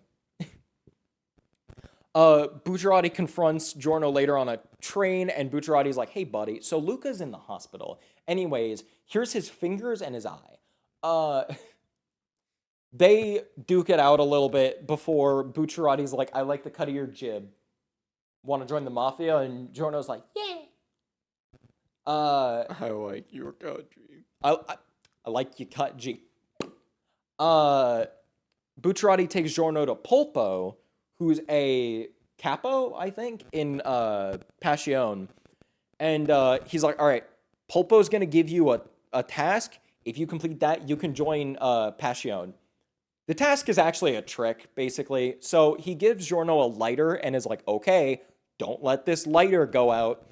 A janitor spills some water on it, completely like, of course the flame goes out. It's a fucking lighter. The janitor's like, oh, it's no problem. I'll just light it again. Lights it again. Polpo's stand attacks out of the shadows and kills the janitor. It is a stand that relies on shadows. Using some kind of quick thinking with like manipulating shadows, they managed to defeat it. And so anyways, really quickly gonna cover Polpo. What the fuck? He a big fat boy. He's in jail, but basically just for his protection. He has everything he could ever need. Why does he get to stand Black Sabbath? He's a note former, and we'll get to that, lieutenant of Passione. Very fat, as you can see. He's also, like, sneaky and underhanded, both in, like, personality and also quite literally. He, like, seemingly, like, basically devours his fingers in front of Giorno. Giorno's like, what the fuck? His fingers are all of a sudden fine, and he's, like, holding a lighter that he had no way of grabbing. His stand is Black Sabbath. This is the stand they fight. It can just straight up rip your soul out if it gets its hands on you. It can also like attack other stands. It has a arrow that looks a lot like a stand arrow in its mouth, and when it gets its hands on your soul, it just like a xenomorph and stabs you with the arrow and kills you. It's restricted to shadows. So like I said, they managed to defeat it. Giorno, he's got some virtue in him. He didn't like that Polpo killed that janitor. So he tricks Polpo into putting one of his guns in his mouth and pulling the trigger, and Polpo blows his fucking brains out. How the fuck? No idea. The range of golden experience is just enough that while Polpo is distracted, he just takes one of the guns from Polpo's prison cell, uses golden experience on it to make a banana. Polpo grabs the banana later and is like, oh, a little snack from me. Pulls the top, like, like peel back, here's a click, and it's like, bit weird. Gets it near his mouth and like pulls the bottom one back. We hear a click and then just bang. I was tempted, instead of this kind of blurry picture, to pick one from the fucking stab me. I'm just going. oh no, because it appears in the manga that way as well. But I was a little tempted to use the manga one where we actually see like his brains plastered against the wall behind him. And I'm like, I feel like I have only so many passes for violent panels, and I wanted to use one later. Brother, you saw what I showed you last time. Which is to say, as close to port as I could really allow. As it turns out, Pulpo just had a massive fortune stored in the island of Capri. About 6 million yen, 600 million yen, or about 4 million US dollars. So both on the way to Capri, on their boat, and on the actual island itself, they're attacked by members of Passion who just kind of want I'm just going to say $4 million to themselves. So once they retrieve the money, because Bucciarati was the only other person who knew where it was, Bucciarati buys the position of operative from another member of Passion named Pericolo. He'll come up later. And Pericolo's like, all right, cool. You have a new mission. Hey, this is Trish. Take her to her dad, because there's some people who used to work for her dad who either want her dead or as like a ransom piece. Yeah, like right there.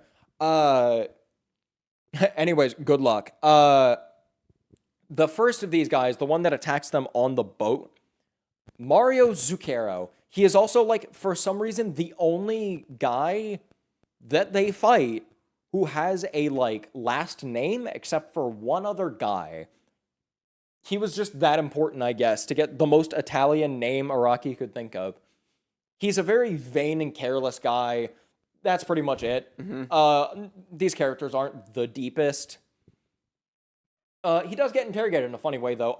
Bucciarati had knocked his head off with sticky fingers, so he's still alive. They put a fishhook through his eye, put some glasses on him so the sun gets reflected into him, and then that's where we get the torture dance, where Narancia, Mista, and I think Fugo are just doing a funky dance in front of him while he's getting fucking melted. His stand is Soft Machine. It can deflate people and objects with that little like knife it has. It pokes them and they deflate like a balloon. The name. Yeah, Soft Machine. The other guy they fight is Saleh. Sail. No, yeah, Saleh. Yeah. He's the exact opposite of Zucchero. Equally as fuck-ass outfit. He... In the what the fuck is that? I have no idea. Somehow in his... took 2 holes out of his outfit. Was just like... Perfectly on the side, mind you. This man just really needed you to see his ribs. Against his fight with Mista, the guy who uses a fucking gun, he manages to somehow use his stand to survive some bullets to the brain. In regards to the anime, he's not dead. They just kind of leave him and Zucchero's ass, like, on the boat that they used to get to Capri. We don't see them again. His stand is craft work. It manipulates the kinetic energy of objects. He can, like, freeze people's, like, hands in place or stuff, or, like, stop objects and then store up kinetic energy to, like, launch them. You know, weirdly enough, that works for the musical reference of craft work. So onwards to Venice and Pompeii. So before leaving for Venice, they meet the first member of the execution squad. Poor Narancia goes out for groceries and the guy attacks him while he's out, just doing errands. In Venice, they gotta find a key that the boss himself threw like an email. The boss never like shows his face. Tells them, like, hey, get this key. It's going to be really important later. While they're at Pompeii, the second member of the execution squad attacks them. And that's where we get to see Purple Haze do his really cool thing once. And then never again.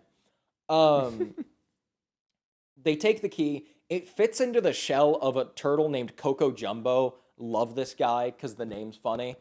And it allows them to use his stand, Mr. President, as like a little hideout. It's like a small room inside the key. Pocket dimension. On a train to Venice, they get attacked by 2 more members of the execution squad. They're able to defeat them, but they realize, like, oh snap, this guy, like, radioed ahead, so we can't use the train anymore. This is also where I mentioned, like, oh yeah, Bucciarati's, like, used sticky fingers to go through the car of a train. He drops one of the assassination squad members out of a fucking train, and it doesn't kill the guy immediately. And they're like, all right, fine.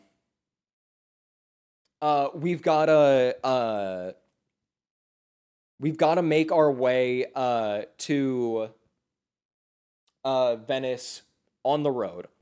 On the road, they're attacked by another member of the execution squad. And while they're in Mr. President, the boss is like, hey, use your stand, use Moody Blues on at this exact point and go back this much time. And they're like, all right, fine. Hey, it's Pericolo, this like the sweet old man who told them to guard Trish. He's like, hey, go here to this location. You'll find a disc. You're gonna want what's on that disc. Anyways, I'm gonna burn this photo so nobody else can get it. And Pericolo's gone. Anyways, really quickly. First, Coco Jumbo, my man, is Tutel. Yeah. His stand is Mr. President. It's just a small room inside the key on his back. They shrink down, go inside it. The first member of the assassination squad, and continuing the trend of fuck-ass outfits, Formaggio. He's the relaxed one of the assassination squad. Everyone in the assassination squad has, like, one trait, and that's their trait. He's incredibly laid back. Like the rest of the assassination squad, I mean, you'd kind of have to. He has no regard for human life. His stand is Little Feet. It can shrink people down to minuscule size. All he has to do is cut them with Little Feet's like little claw fingers. The next guy is Aluzo. I just loved that image because what the fuck is that stand in the back going? Oh, that is his stand, Man in the Mirror. It is able. If that thing is staring at me in the mirror, making that face. What, you don't like the? He's the smug and overconfident one. His stand can utilize a mirror world. It's exactly like it sounds like. Oh, you stepped in front of a reflection? Fuck you. Dragging you to an alternate dimension. Everything's reversed. Also, You heard about the man who got dragged to hell. Welcome to the mirror. welcome to the mirror world, motherfucker. Yeah, he can choose what gets allowed in and out. For instance, he can allow in only half of somebody. He can just literally, to escape for a brief moment, Fugo's virus from Purple Haze. He's like, Man in the Mirror, allow me through, but not the virus. And it like deletes the hand that the virus is in, but he's fine. Unfortunately, he exits the mirror like right in front of Purple Haze. So he's like, haha, I've escaped. And then here's Purple Haze behind him going, and he's like, oh, fuck. Prosciutto, he's one of the guys that was on the train. He's the one that gets dropped out of the fucking train. He's the serious one. The, like, least fuck-ass outfit until you realize he's not wearing a shirt underneath his jacket and has a giant chain with a P. Anyways, his stand is the Grateful Dead. It's that half-corpse-looking motherfucker. Sure. Yeah. It ages people to death. Okay, now that actually does make sense. Yeah, for the Grateful Dead. just it releases, while it is active, there's this, like, fog going around the area, and you just age to, like, super death. It is based on, the rate at which you age is based on, like, minor fluctuations in body temperature. So, like, the colder you are, the slower you'll age. Not to a point where it, like, reverses it, just kind of stops it. Pesci, he's a bitch. What the fuck is that, Nick? Cucumber. his stand is Beach Boy. It's that fishing rod Not he's holding. Beach Boys. Beach Boys. Beach Boy. Singular. I checked. The one. I would laugh if they just named the stand Brian Wilson. It is a Al Jordan. It is Carl a Wilson. fishing rod that can travel through like objects and into people. Why is it a fishing rod, not a surfboard? Because they wanted it to actually be like maneuverable, so he can have it like go through the train. You can carry a surfboard. Huh? You can carry a surfboard. How is he gonna like reconnaissance through the train? Run with it like? Nah, he like literally casts it and it like goes flying through the train. It's also so it can like hook into people and like travel through their body. It's a lot cooler to have a fishing rod that you can like manipulate than having a surfboard that I guess you just fucking hit people with. I mean, You smacked the ground. Bro, you're not gonna believe this. There's people on the train. Like, yeah, no shit. No. So his whole thing is being a bitch, and he kind of needs to learn to, like, man up. His whole thing... Singular personality trait, bitch. Yeah, he's a coward. And the whole thing is Prosciutto calling him a mamone, or mama's boy, and being like, you gotta, like, get serious here, man. Pesci kills a guy once, and immediately is like, I understand what must be done.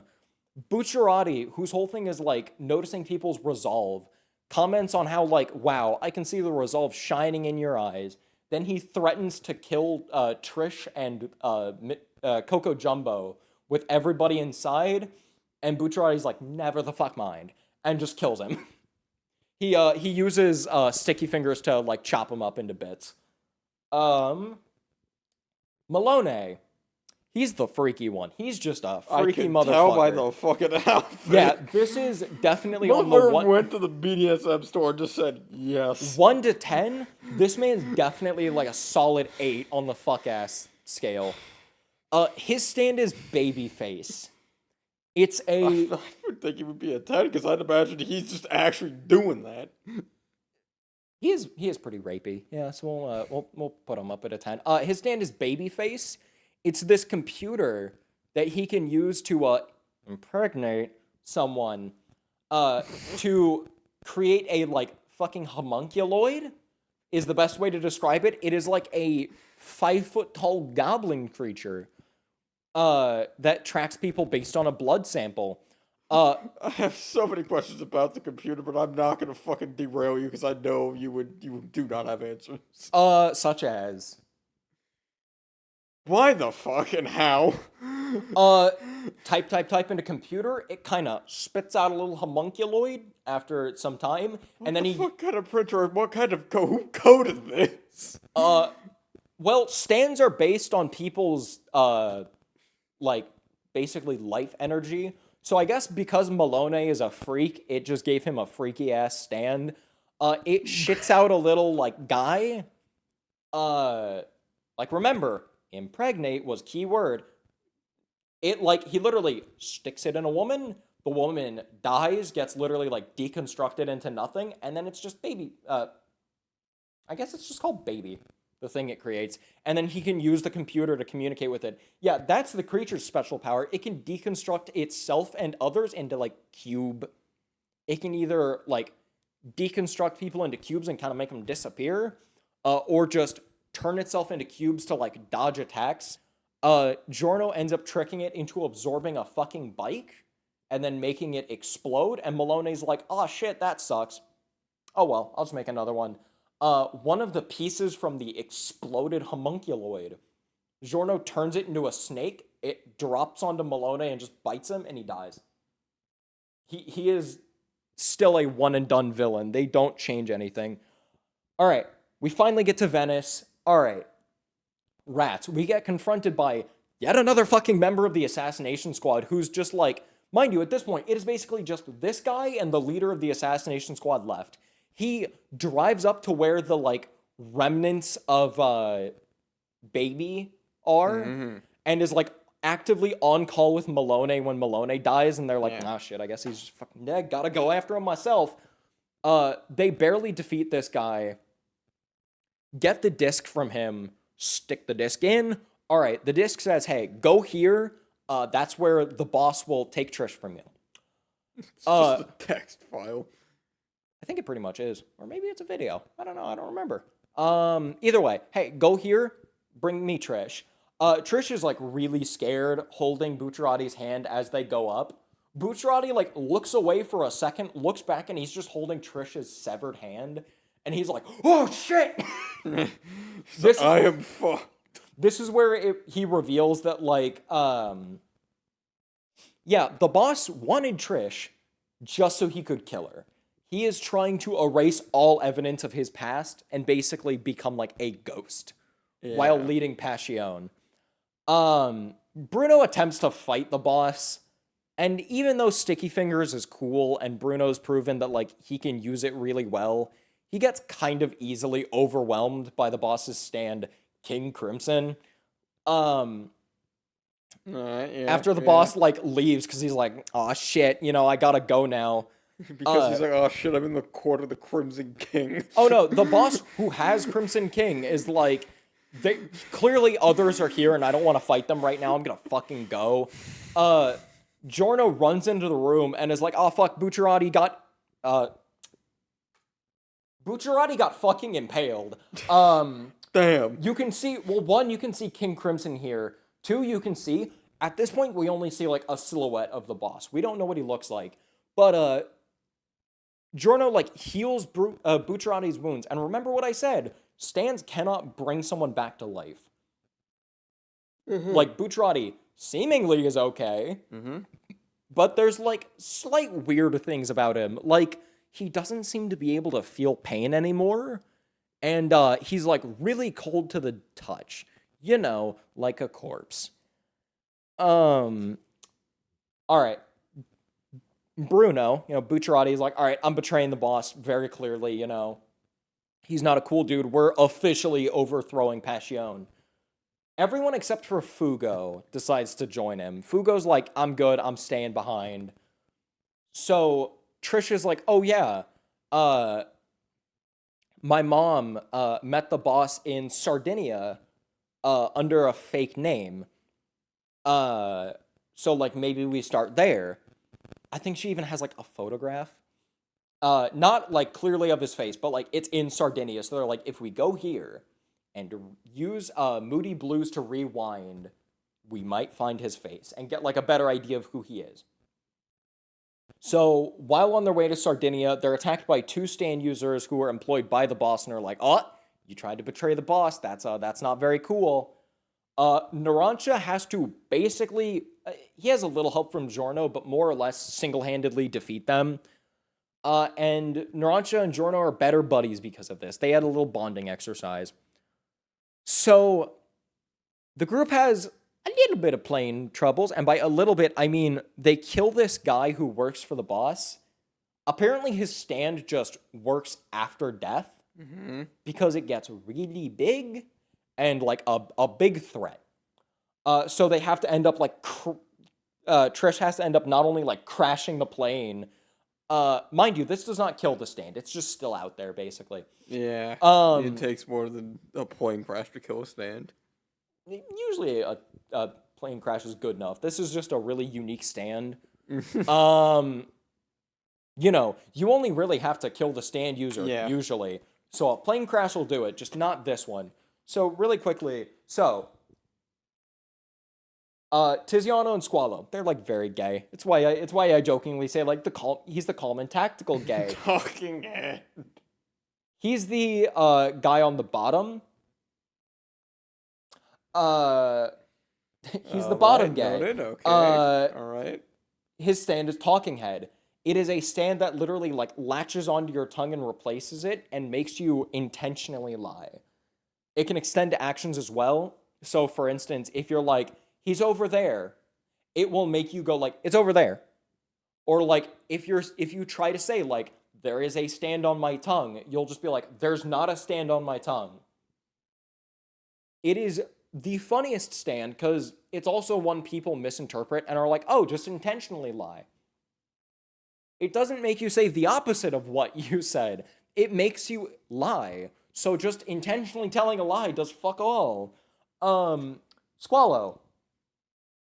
If you'll notice, the picture did not fucking change. Yeah, okay, noted the orange-haired one. Orange-haired one is top to Swallow. bottom. He's Okay, the yeah. hot-headed and aggressive gay. Yeah. Not Stand. guy, gay. His stand is Clash, which I had been calling Crush because that's the dub name, but I don't know. Why would you change that? Copyright. I guess. No, that's literally the reason behind like all these changes. It is a shark. It might be in the picture and it's just in the glass, or that maybe that's ice. It is a shark that can transport itself into basically any body of water that is like near enough. No matter the size, it has gone from like a fish tank to a like little cup. Notorious B.I.G. That's from like one of the games, but that is the best one I could find of both of its forms. It starts off as like the small little thing, like on somebody's hand. Because if you touch Carne's corpse, Carne is the name of the user. Notice I'm talking about the stand and not the stand user. If you touch his corpse, you start getting this like little growth. It grows, it feeds. It eventually becomes that big fucking thing. It tracks its targets based on speed, and it gets dropped into the ocean. It's not dead. It's still fucking out there. It's just this big kraken thing, basically, that, like, everyone kind of knows about. Like, yeah, if you go around this area in the ocean, your boat just fucking disappears. Weird. So in Sardinia, taking a brief aside away from Bucciarati's group, we see this guy named Vinegar Doppio. He's just a silly dude. Who gets a little not silly and interrogates and then kills a fortune teller after finding out where the last member of the assassination squad is, because he's like, I gotta take care of this guy. This is getting a little absurd. Okay. Yeah, the dude's name is Risotto. So while killing the fortune teller, we find out that Doppio also has King Crimson. So that's a little hint. Risotto fights Doppio, but gets killed by a combination of Aerosmith, who was drawn to the sound of the fighting, and King Crimson. We'll get to what exactly King Crimson does in a minute. Abacchio, whose whole thing is like, hey, sit in this place in Sardinia, rewind Moody Blues back a lot, and we might find out what the boss looks like. Abacchio dies, but still manages to get like an imprint of what the boss's face looks like. This was another one where I'm like, do I want to include the frame of Abacchio getting fucking impaled? The gang gets a message by this third party being like, hey, get to the Colosseum in Rome. Man, if I had a nickel for every time they went to the Colosseum in Rome, I'd have like 2 nickels so far in this series. Oh, yeah. Might have been I think that was the Colosseum in Rome. So anyways, in Rome, last 2 people employed by the boss that we fight, it is a surgeon named Chocolata and his personal assistant, Secco. Mm-hmm. We'll see them in a minute. They're able to like kind of easily beat the stand users. It takes some ingenuity on both people's parts. But Bucciarati by this point is kind of decaying. And by this point, he's lost his sight. So he's going quite literally only off of soul reads. He is literally reading people's souls and being like, oh, that's who it is. They meet up at the Colosseum where, hey, Polnareff is back, like from part 3, the French guy, except he's in a wheelchair now because of the boss. Doppio makes his soul seem like Trish, because man, it's almost like they're related or something. And goes with Bucciarati to the Colosseum, like, yeah, it's me. Doppio reveals himself as Diavolo, the boss, and is like, hey, Polnareff, I've been looking for your fuck ass for a while. How's it going, buddy? Uses King Crimson to kill Polnareff. You know, sad, Polnareff's gone. Our favorite Frenchman. Or I guess my favorite Frenchman. I don't know who your favorite Frenchman is. Rest in peace. But before he can get his hands on what Polnareff has for the party, which is this stand arrow, it's a special stand arrow called a Requiem arrow, which can, like, upgrade stands. He's like, all right, I want that for King Crimson. And he's like, nope. Gives it to Silver Chariot. Silver Chariot goes Requiem, and a whole lot of chaos happens. Anyways, hey, it's we got to go through the assassins or the members of the assassin squad really quickly, and then Chocolata and Secco before we can get to the funny body swap. Gyacho, he controls ice, and get it? Haha, funny. He's the spicy one. He gets angry. His stand is White Album. Why the fuck is it a Beatles reference? I don't know, what the fuck were you expecting? Yellow Submarine? His ability is ice. He has a special ability called Gently Weeps, which just Okay, that makes get even colder. There's Chocolata. He's just an evil doctor. He's an evil surgeon. He likes cutting people up. His stand is Green Day. It's mold that's based on elevation. If you go to a lower elevation from where you are, you start getting dissolved by mold. Okay. Secco. He acts like a dog. What the fuck is that? Oh, he's wearing his stand. Yeah, he acts like a dog, kinda. Chocolata feeds him sugar cubes. This devolved. Yeah. So quickly. Yeah. He acts as a servant for Chocolata. He's literally like an attack dog. His stand is Oasis. It allows him to like literally manipulate Earth in a bunch of ways. Please tell me this man has an ability called Wonderwall. Unfortunately not. Did I pass? Nope, here's Risotto. Yeah, so this is the outfit Gavin was talking about when he called it a fuck-ass outfit. And I can see it. They've all been pretty fucking. But, like, this is pretty bad. The like, gimp jester. He's the leader of the assassination squad. His stand is Metallica. It's, yeah, what do you think Metallica does?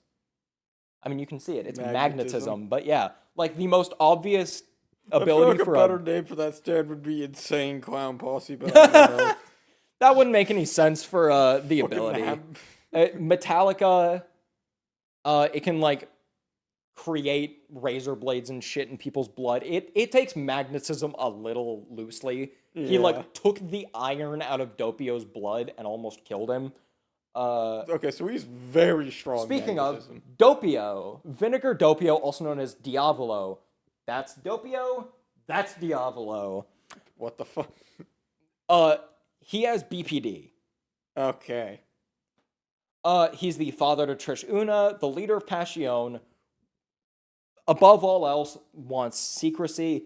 His stand is King Crimson, which possesses the ability to skip time, is the best way to say it. Mm-hmm. Like, he can skip, I think, up to 10 or 11 seconds, while leaving himself out of it. So, like, if you, and this is literally what happens, Risotto grabs him with Aerosmith behind him and is like, we're both going to get shot now.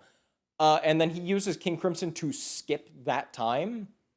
So the bullets fly right through Doppio at that point and hit Risotto. And Risotto's like, and he's like, yeah, nice try, idiot. My fucking stand got you.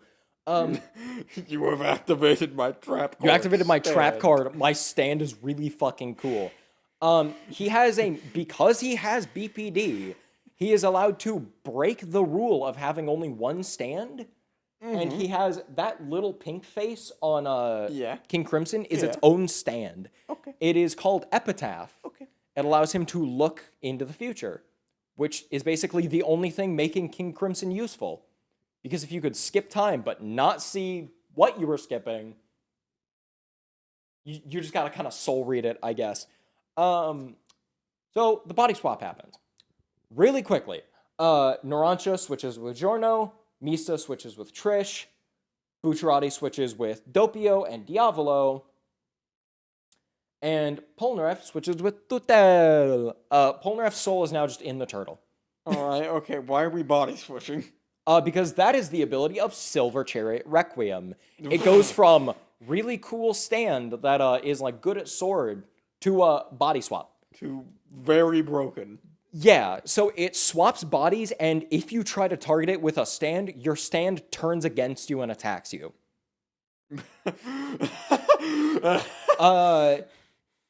So like, oh, we got to get pretty clever with it. So mind you, they realize like, all right, surely we've got it. So now we just need to figure out a way to stop the Requiem stand. Something they figure out with Diavolo's stand is you can tell that you can tell that Diablo's used his stand because when you have like blood dripping, you'll see it'll skip, so the blood puddle will get like larger, but you won't see anything drip. So that's how they've been telling when he uses King Crimson. They think like, oh, the guy in Bucciarati's body who's dying is the boss, so we got him. They see the blood drops quicken, like somebody used King Crimson, and they're like, oh shit, he must be still alive. Trish, with your psychic connection, do you sense anything? She's like, no. And they're like, all right, Narancia, do you sense? Oh! As Narancia is now fucking dead. Impaled through a grate. Bro, imagine being Jojo's soul, just seeing your body get He's like, they're all just like, okay, Trish can't sense anything. Narancia. And, they cut him down, and Giorno's able to get back in his body because the body is empty. He's like, there's no soul in it. He's gone. I can't heal him. Let's say, why the fuck would you want to get back in that body? Oh, because Golden Experience can heal it. Because remember, okay. Giorno is dedicated healer. So anyways, Giorno, they not only defeat Silver Chariot Requiem, King Crimson tries to go Requiem. It doesn't work. The arrow like falls through his hand, and he's like, why the fuck doesn't it work? Giorno grabs the arrow, stabs, and unlocks Golden Experience Requiem. Let's see if my next, let's see. Nope, it's the end. So Giorno uses Golden Experience Requiem and traps the boss in a time loop where he will just die over and over again for all eternity. He becomes the leader of Passion, as, basically everyone else is dead. Mista's still alive. Mista's cool. Trish went somewhere. Polnareff is in the turtle. You can see the turtle at the very bottom. He has, items to remember everybody else by, but other than that, Giorno is now the leader of Passion and has achieved his goal of becoming a gang star. Anyways, on to Part 6, Stone Ocean. Also known as, hey, you remember that vampire from Parts 1, 3, and technically 5? So, he met up with a priest at some fucking point and left the priest a journal, technically. The journal got destroyed, but he's got a way of getting that back. And he's going to use it to achieve heaven. Not literally heaven, but, their version of heaven. Anyways, Jolene Cujo. That is how it's spelled. I had to do a double take it spelled differently than Jotaro's last name. It's the daughter of Jotaro. Bad relationship because, Jotaro just really wasn't present in her life. Yeah. Well, yeah. So we'll get to that. His excuse is, it's to save her from any minions of Dio that may be still out there. And boy, is he fucking vindicated quick. She's in Dolphin State Penitentiary for murder, auto theft, and not reporting a body, which are all falsely accused. Okay. Because clearly you have to be in prison for some reason. She's framed by her boyfriend. He kind of comes up later, but it's in such a, small, point. I just didn't bother putting it in the slides. Okay. Her stand is stone-free. Yeah. She's able to unravel her body into a string. The stand has a physical form. It has high physical strength. It is another punchy stand. Hermes Costello. Yeah, you got a fucking question, bud? You got something you want to say? I was about to make a comment about Elvis Costello, and then I looked at his stand and was like, the fuck is Kiss doing here? So her stand... I know. Oh, it sounded like you said his, and I'm like, motherfucker, titties. Is the, kind of more down-to-earth member of the group. Her crime is armed robbery, but she intentionally got sent to Dolphin State Penitentiary to hunt down the person who murdered her sister. It's kind of like Polnareff, who wanted to hunt down his sister's killer. It's an equally good plot line. Her stand is Kiss. It leaves these little stickers that have a lipstick mark on them. She can put a sticker on something, it'll duplicate, take the sticker off, and the objects will smash back together and cause damage. I believe next is Foo Fighters? Yeah, it's Foo Fighters. Mind you, that absolute creature, Ape looking thing. what the fuck kind of monkey have you been? No, that's just one of it slouched. It normally stands upright. That is that. So that used to be a prisoner named Atro. Wait, the stand? No, the body, the green-haired lady. Okay. That used to be a person who, because of a malfunctioning device that would explode if you got too far from a prison guard, fucking died. Foo Fighters, friend turned ally, decided to join the group and was like, hey, she's not using this body. I think I'll just basically take her body. Why does she have plankton in her blood? Oh, because that's what Foo Fighters is. It is a stand, like a sentient stand that is just a bunch of plankton. The main villain literally gave a stand to a colony of plankton, and it became that.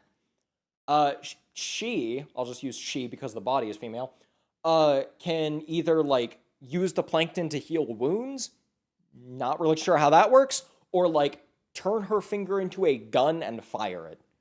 And because it's plankton, no shocker, she needs to, more than a human, be constantly drinking water. Yeah.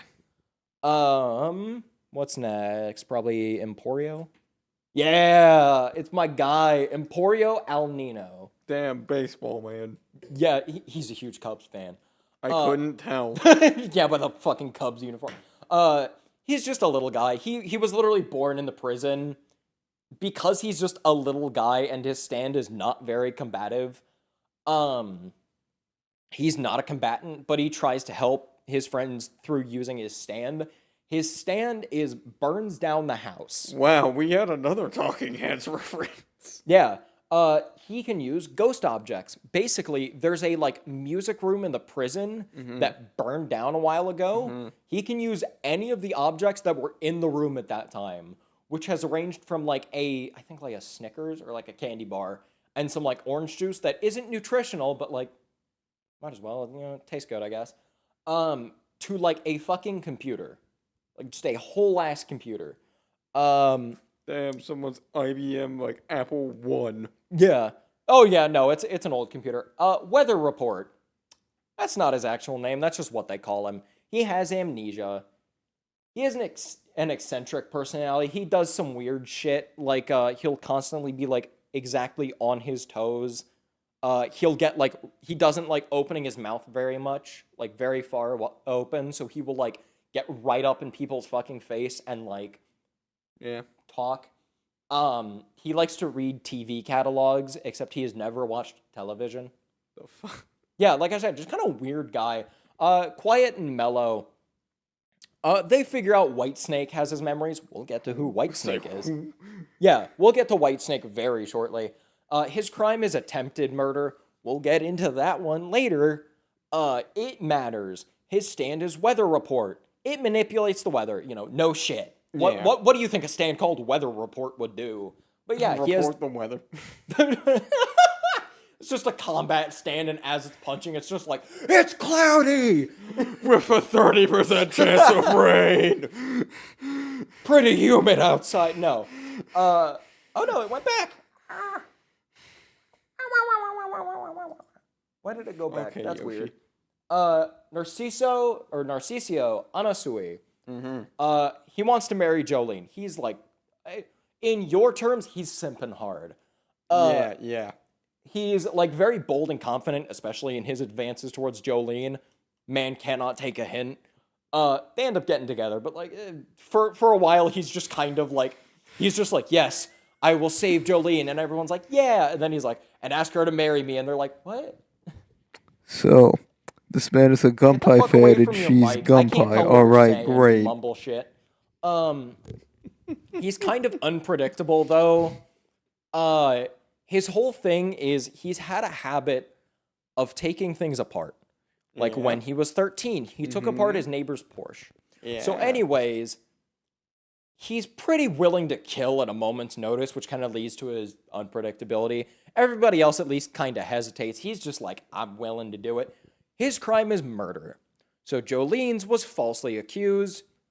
Arames's was just armed robbery. Nobody got hurt. Weather reports is attempted murder, but that is a plot reason. So he caught his girlfriend in bed with another man and killed both of them.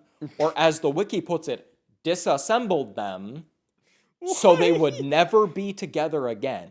Why the word okay. Because he has a habit of disassembling things since a young age, which, yeah, kind of creepy. There's a bit of a difference between, I'm going to tinker around with this radio and I'm going to dismember this human. Yeah. His stand, which you can see behind him, is Diver Down. It can store energy in objects. Haywin reference? And also, like, restructure them. He has used it to turn somebody's ribs into a trap for another person. Remember, fully willing to kill. No problems. Yeah, here he is. It is Enrico Pucci. He is the chaplain of the prison and a very fanatical servant of Dio, like his best buddy. You know, this is the least fuck-ass outfit, but yet it's... Yeah, because it's just it's a priest's uniform. It's a priest uniform, but it still classifies in terms of a priest uniform as a fuck-ass priest uniform. I think if we put it in the perspective of Jojo, it's like a 1. If you account for the art style. Yeah. Well, yeah, remember, this is also from All-Star Battle, because it's the only time I could really find a, like, kind of decent one with him and his stand. Yeah. He believes in a version of fate he dubs gravity. He believes everything happens because of, like, gravity. Think of when he says, like, gravity as, like, a divine intervention. That sort of thing. His stand is, hey, it's Whitesnake. I said we'd get to Whitesnake. Whitesnake can create discs. It is stylistically capitalized, containing things like people's stands or memories. That's usually the main two people have. A stand disc and a memory disc. He can also technically create discs of things like his sight, but he only ever does that like once. Whitesnake can create illusions, but it's barely used. It's used, I think, a grand total of 3 times. If my mouse will work, there we go. Before the start of the series, a few more things. Exactly one more thing than a Golden Experience. Or Golden Wind, what am I saying? Gold Experience is the name of the stand. So sometime between Dio getting out of the coffin and before part 3, which mind you was a span of like maybe 15 to 20 years max, I think only like 15 years, he met and befriended Pucci. They became best buds. There's a panel of them like laying on the bed together, like reading books like a bunch of like high school girls. Not gay, just really close friends. And they end up becoming such good friends that like Dio's like, I'm gonna let you in on a little plan of mine. It's called the Heaven Plan. We'll get into the Heaven Plan later. Again, not heaven in the literal sense, because we all know Dio ain't seeing heaven, but like their own version of heaven. Dio also managed to have 4 children during this time. We met Giorno. We met one of them. He has 3 more kids. This man was fucking. With who? 4 different women. We don't know. Man was not tied down. Man was like, fucking around. This man, like a really like bad financial analyst, was pumping and dumping. Just like crazy. I mean, hey, like...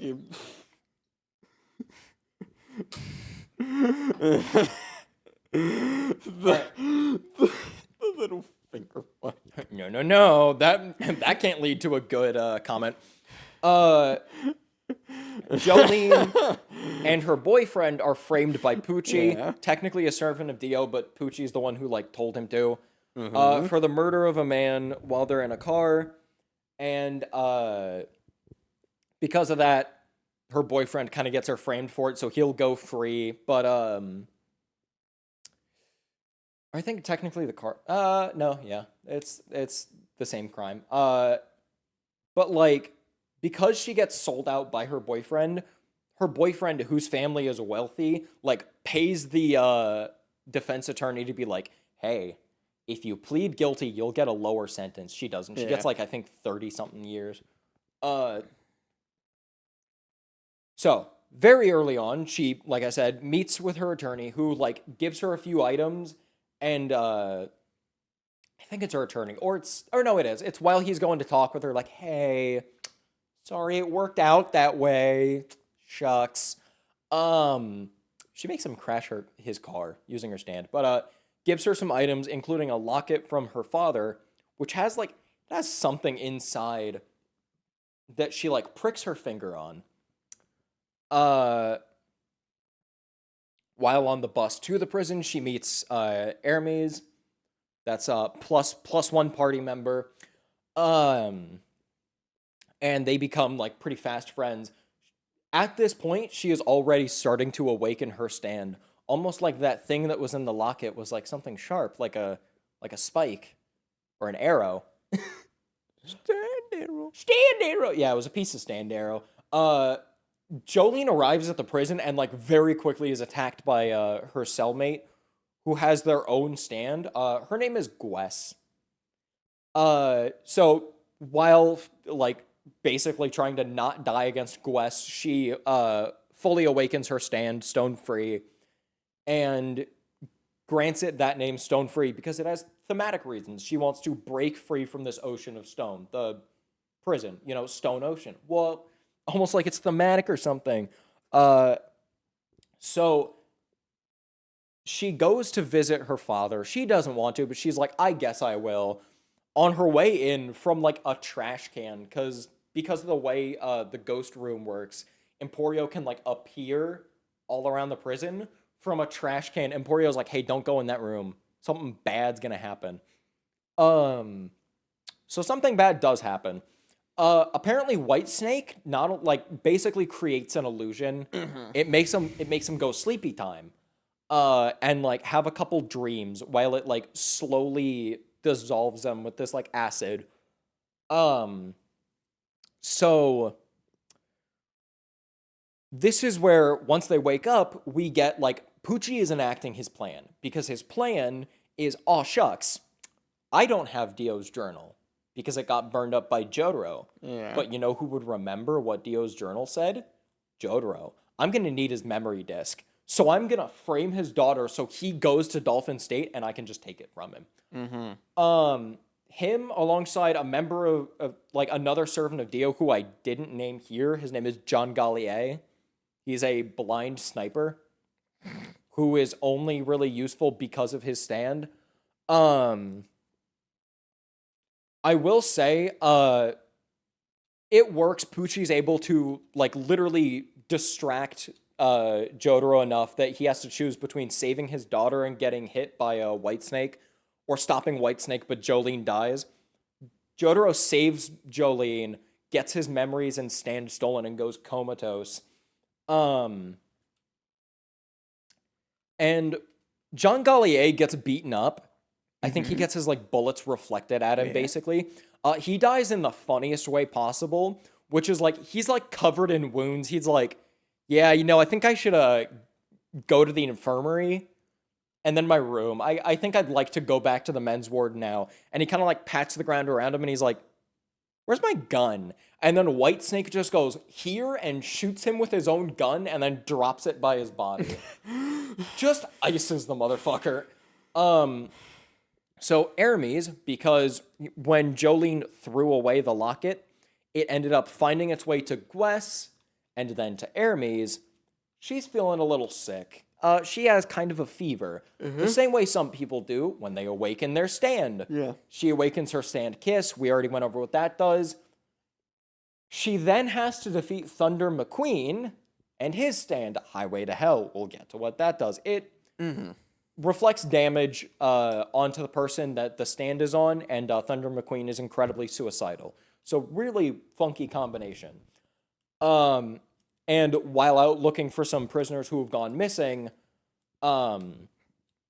which it also, because of, I want to say Thunder McQueen's memories, they know that there's like something in that farmhouse, like near where they're looking, that like, oh man, that's where he keeps all the stand discs. Maybe Jotaro's is in there. Anyways, Foo Fighters is guarding it, kills like 3 people.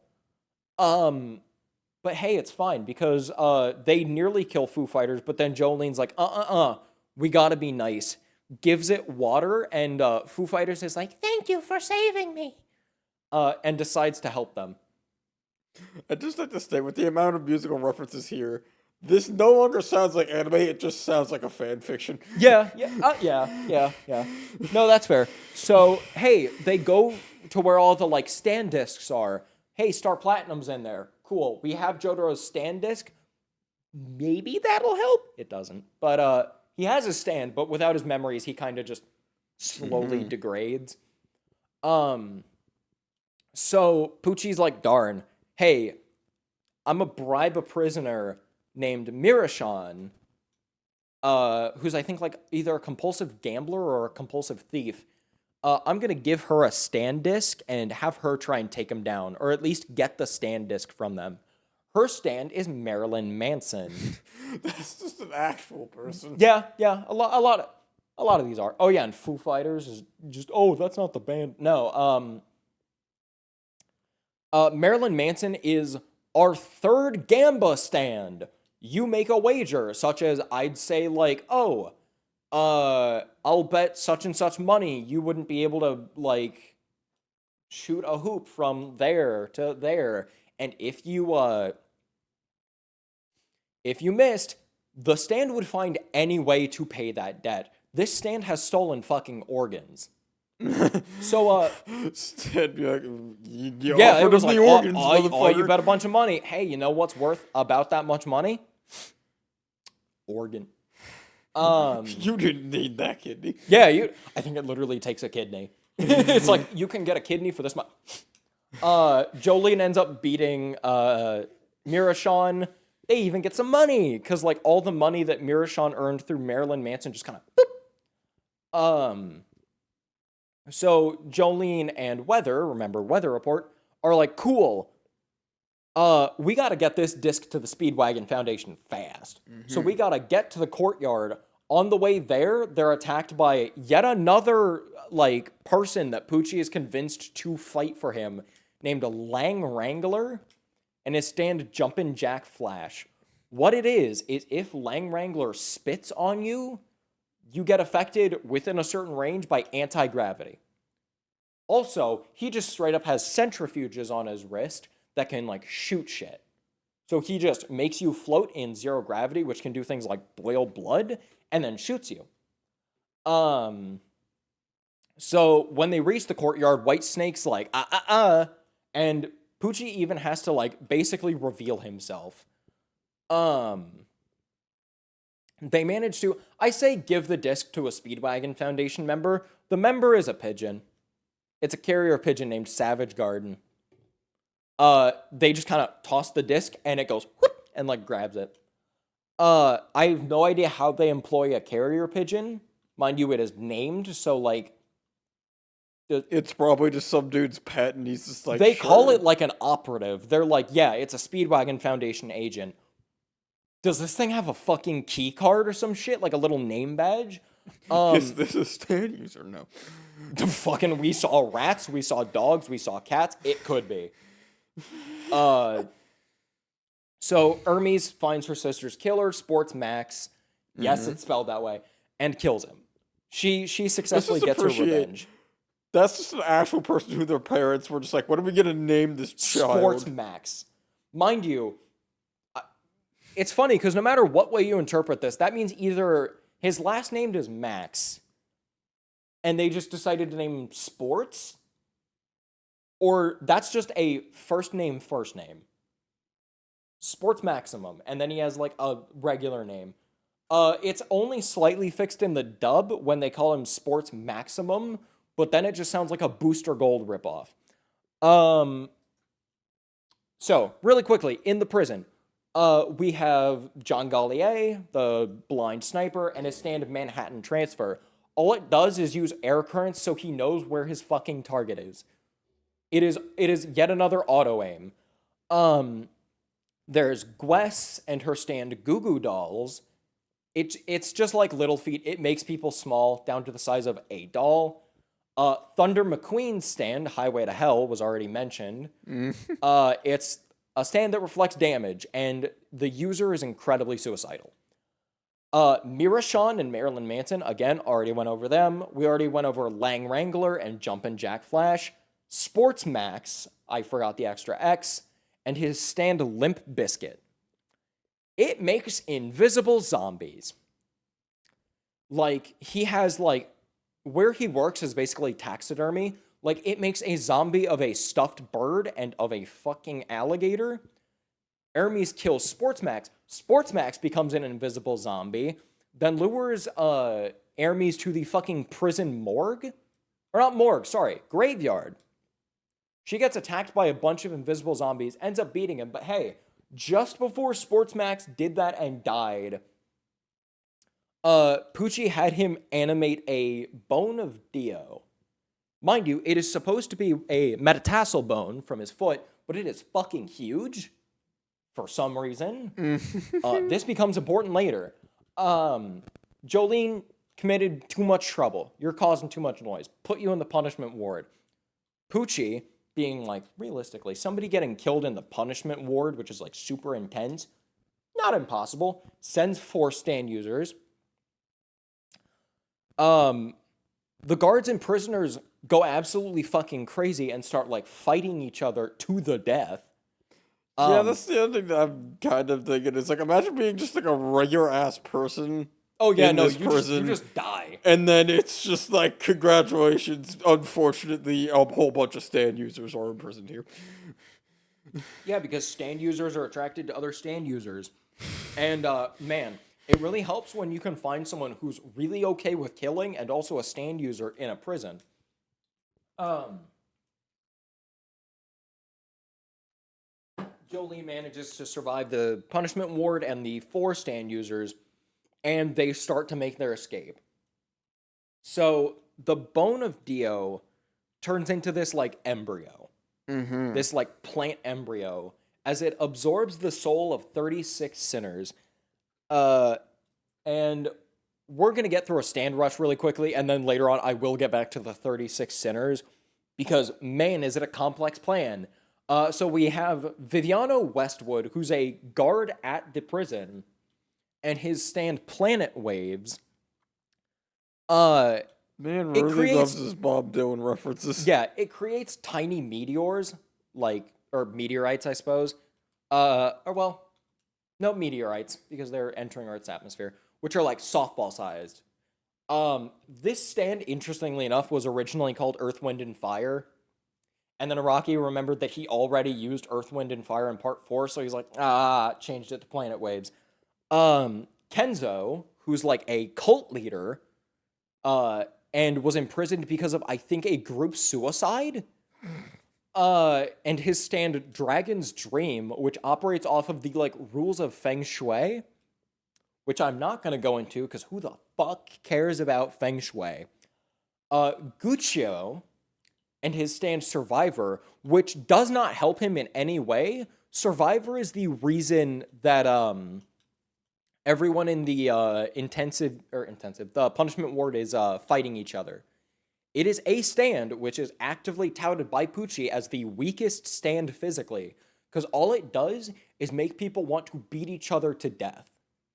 Dio talks about it and talks about, like, a group of hikers who went missing, and when they found them, they found that they had, like, beaten each other to death and, like, succumbed to their wounds because of Survivor. Guccio is the guy that Anasui uses as a, like, trap, a ribcage trap, against this next guy, D&G, and his stand Yo-Yo Ma. We'll get to Yo-Yo Ma. And I listed it here because there's not going to be a better place to list it. The Green Baby ends up having its own stand called Green Green Grass of Home. The closer you get to the Green Baby, the more you shrink until you eventually just kinda out of existence. So, they escape with the embryo that has the Green Baby in it, but Yo-Yo Ma, which is like this kind of creepy looking, like, kind of homunculoid thing, just Yeah. swallows the embryo. Mm-hmm. And they're like, what the fuck? FF, Foo Fighters, stays behind to find the stand user because Yo-Yo Ma is a, like, kind of combative stand. It just passively dissolves people with acid. So, stays behind, ends up impersonating a, like, I think a medic. So as they're loading D&G into a ambulance because of the whole ribcage thing, Foo Fighters just sneaks in and just shoots him. She ends up trying to fight Poochie and loses in the funniest way possible.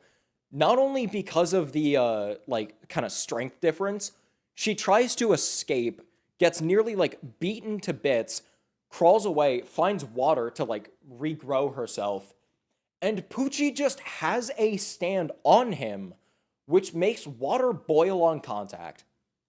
You know, the person that needs water at all costs. Boil water. Foo Fighters fucking explodes, and only because she radios into weather and is like, hey, rain. There's free water now, like just water that she can use. Regenerates, manages to escape in the chaos. Along the way, she finds weather and is like, all right, come with me. Come on, we gotta go. Finds Jolene and is like, all right, guys, we're cool. I got away. I even brought weather. Weather, like, fatally wounds Foo Fighters and impales Anasui. It's Whitesnake using the illusion ability that it, like, has only used once before up until this point. And he's like, yeah, you fucking idiot, Foo Fighters. Now I have the green baby. Because they managed to, like, pacify the green baby. So now Poochie has this, like, really, like, close combat, like, fight with Jolene over the green baby.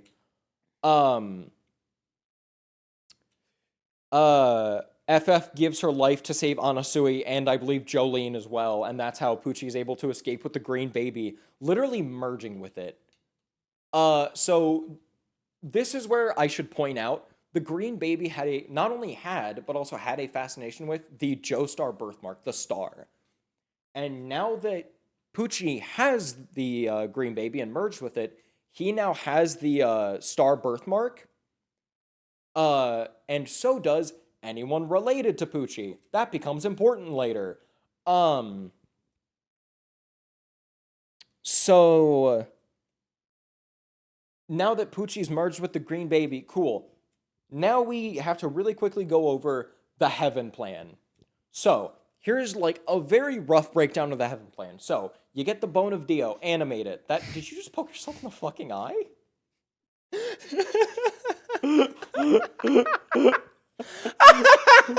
think the best part is that's not on camera. No, it's not. I know, but it was really funny to watch because I saw you flicking it and then just. Oh my. So, the Heaven Plan. Yes. Find a way to animate the Bone of Dio. That Bone of Dio is going to grow into an embryo. You're going to need to feed that embryo the soul of 36 sinners. Man, I wonder where you're going to find the soul of 36 sinners in a fucking prison. You need to use a series of 14 words, which I thought about reading out, and then I'm like, nah, to befriend the green baby. Merge with said green baby. Now, go to these exact coordinates which correspond with the Kennedy Space Center, because that's where gravity is lowest.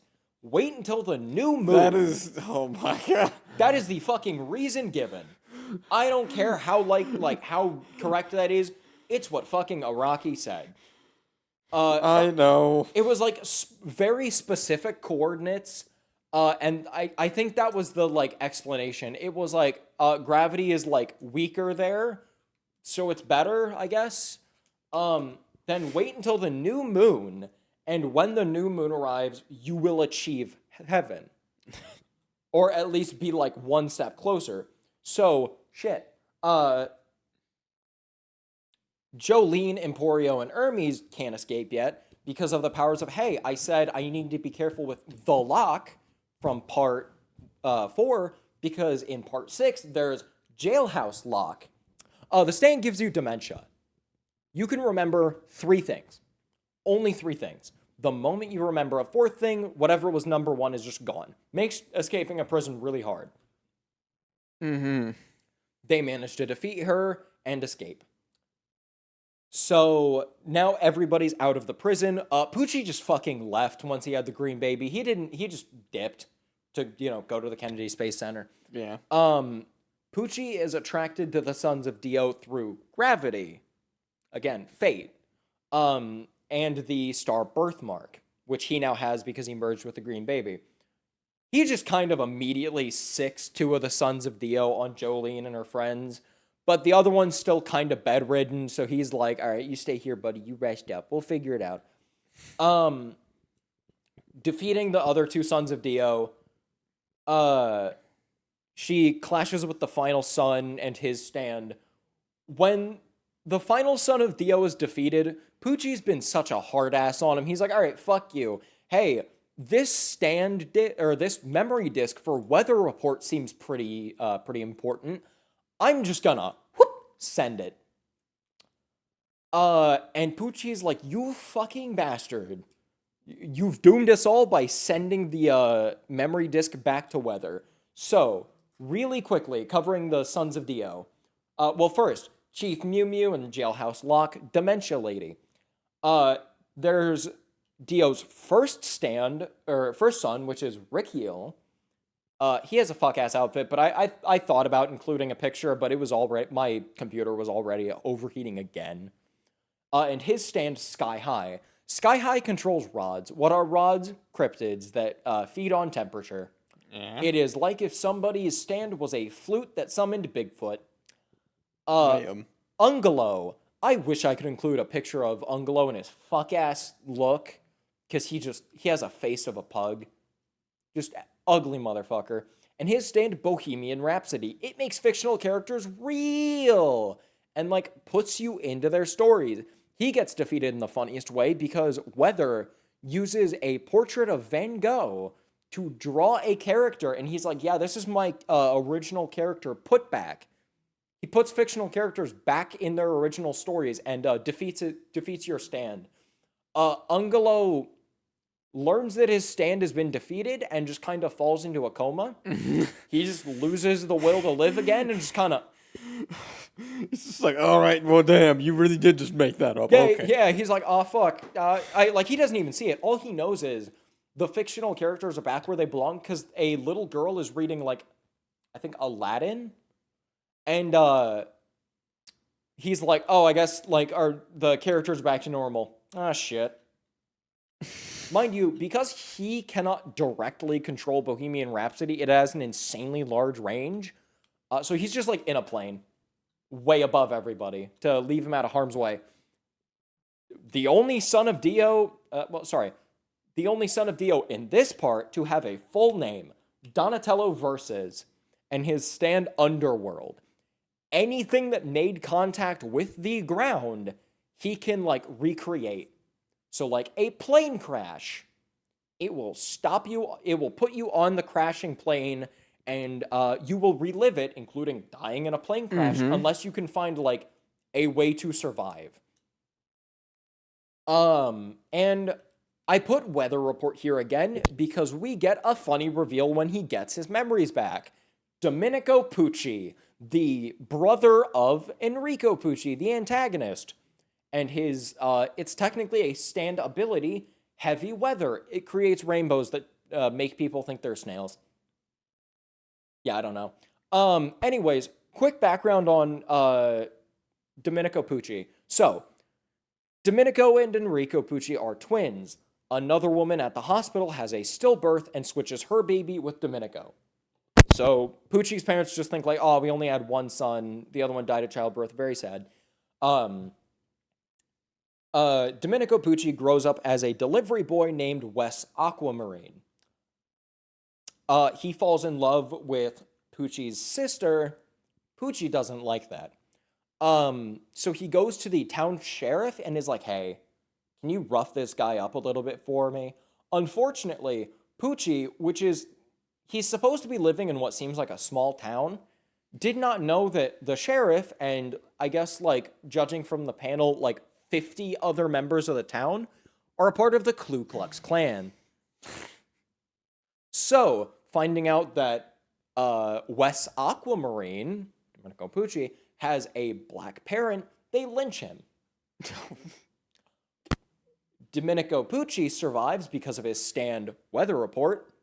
Pucci's sister, seeing that, knowing what happened and also seeing her, now she knows, brother dead, throws herself off a cliff to her death. So Domenico survives, tries to fucking murder Pucci, understandable enough, and Pucci has to take his memories and shove his ass in Dolphin State Penitentiary. Yeah. That's like the quickest I can go on his backstory. Anyways, almost the end. Weather attempts to kill Pucci, I guess technically again for a second time, but fails. He is killed instead. In the fight against Pucci, Versus is also killed with the third and final use of Whitesnake's illusion ability.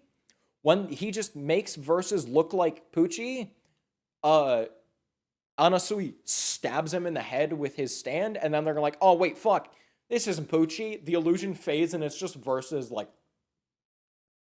Pucci awakens a new stand at the Space Center, because he fused with the Green Baby, which is called Sea Moon. It can manipulate gravity, as in, like, the way that gravity falls. So, like, gravity go down, he can make gravity go this way to this way. Or, when they confront Pucci, from this way to up. So, even with Jotaro returning, memories and stand restored, like, all right, let's do this, time stop for 6 seconds. Pucci gets, like, basically punched through a fucking door, and while tangled in the door is like, oh wait, my feet are pointing up, I'm gonna use Sea Moon and change gravity to up. Floats into the air, and gets to a point where he does not need it to be the new moon anymore. And awakens the final form of his stand, which we will get to. First off, there's Pucci, now with a slightly different look, and there's fucking Sea Moon. He's one step away from achieving heaven. Not only can Sea Moon change gravity, but anything Sea Moon punches just inverts. If it punches you in the chest, you fucking die instantly because your chest twists inside out. Yeah. You know, obviously. Jolene counters this in the funniest way possible by using her stand to make a Mobius strip out of string. Because a Mobius strip cannot be turned inside out. Yeah, I guess. Anyway, the final version of his stand, Made in Heaven. This is the one time I will put the stats spread of a stand, the stand wheel, because I want to point out its abilities. So we have destructive power of B, developmental potential of A, pretty cool, precision of C, not great, a persistence of A, hey, that's pretty cool, a range of C, that's, again, not great, and a speed of infinity. This is the way that he will achieve heaven. He uses it to, while harnessing gravity, accelerates time to the end of the universe. Is this where things get reset? Yeah, Okay. that is what heaven is. It is reset the universe and make a new one where everyone knows their fate. Because in Pucci and Dio's eyes, if people knew their ultimate fate, they would achieve kind of, I almost want to say a sense of enlightenment, like a sense of peace, and that is their version of heaven.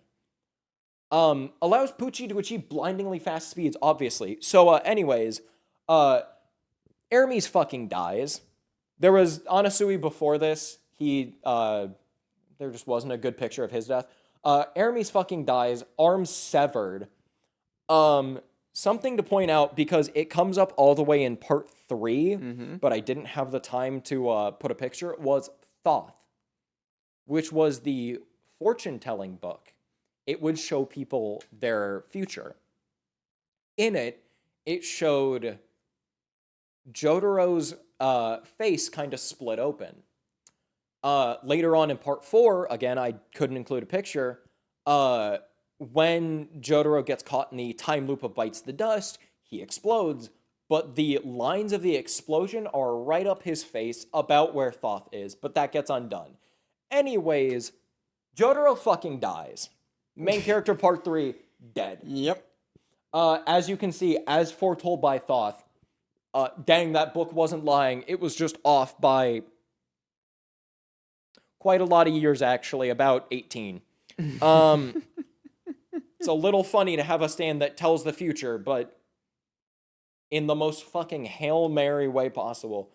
It is down to Jolene and Emporio, and Jolene's like, all right, buddy, here's Weather's disc. Fucking go. Like wraps him around some sea life that is like literally a dolphin that is like swimming by, and just kind of makes it go as fast as humanly possible that a ways away from Poochie, and stays behind to try and hold Poochie off. Anyways, Jolene fucking dies. So it is now just Poochie chasing after Emporio as the universe resets. The universe resets. Everyone is now aware of their fate. Poochie still has Made in Heaven and is like, that fuck-ass kid made it through. I have to get rid of you as soon as humanly possible. So, like, while everything from the start of part 6 is going on, Poochie is, like, stalking Emporio through the fucking prison. Like, the fuck back here?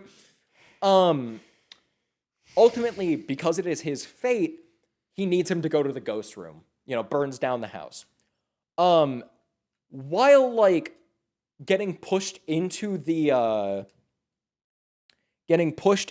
ghost room, it creates what he describes as a blind spot in fate and allows him to get Weather Report's stand disc. So he now has, very briefly, Weather Report. Using Weather Report, Emporio fucking kills Poochie. He, because Made in Heaven speeds everything up while leaving humans normal, he floods the room with oxygen and hits Poochie with oxygen poisoning. Then as Poochie is on the ground, just fucking beats the shit out of him with Weather Report. Poochie dying causes the universe to reset once more. In this new universe, the influence of Poochie never happened. Jolene never went to jail. Everybody just has like a really nice life, living this like newer, happier life. You know, Jolene and Anasui are together. Hey, it's Hermes and Weather Report. Except I guess his name is just, I think he's still kind of referred to as Weather Report. I don't remember. So anyways, when I say, I had to include this. This is when the disc gets pushed into his head. Goes hard as fuck. Gains Weather Report. Fucking smashes Poochie's head. You've heard of blow his shit smooth off.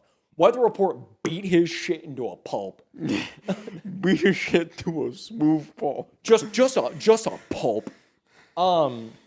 Resetting the universe, and everyone. Oh no!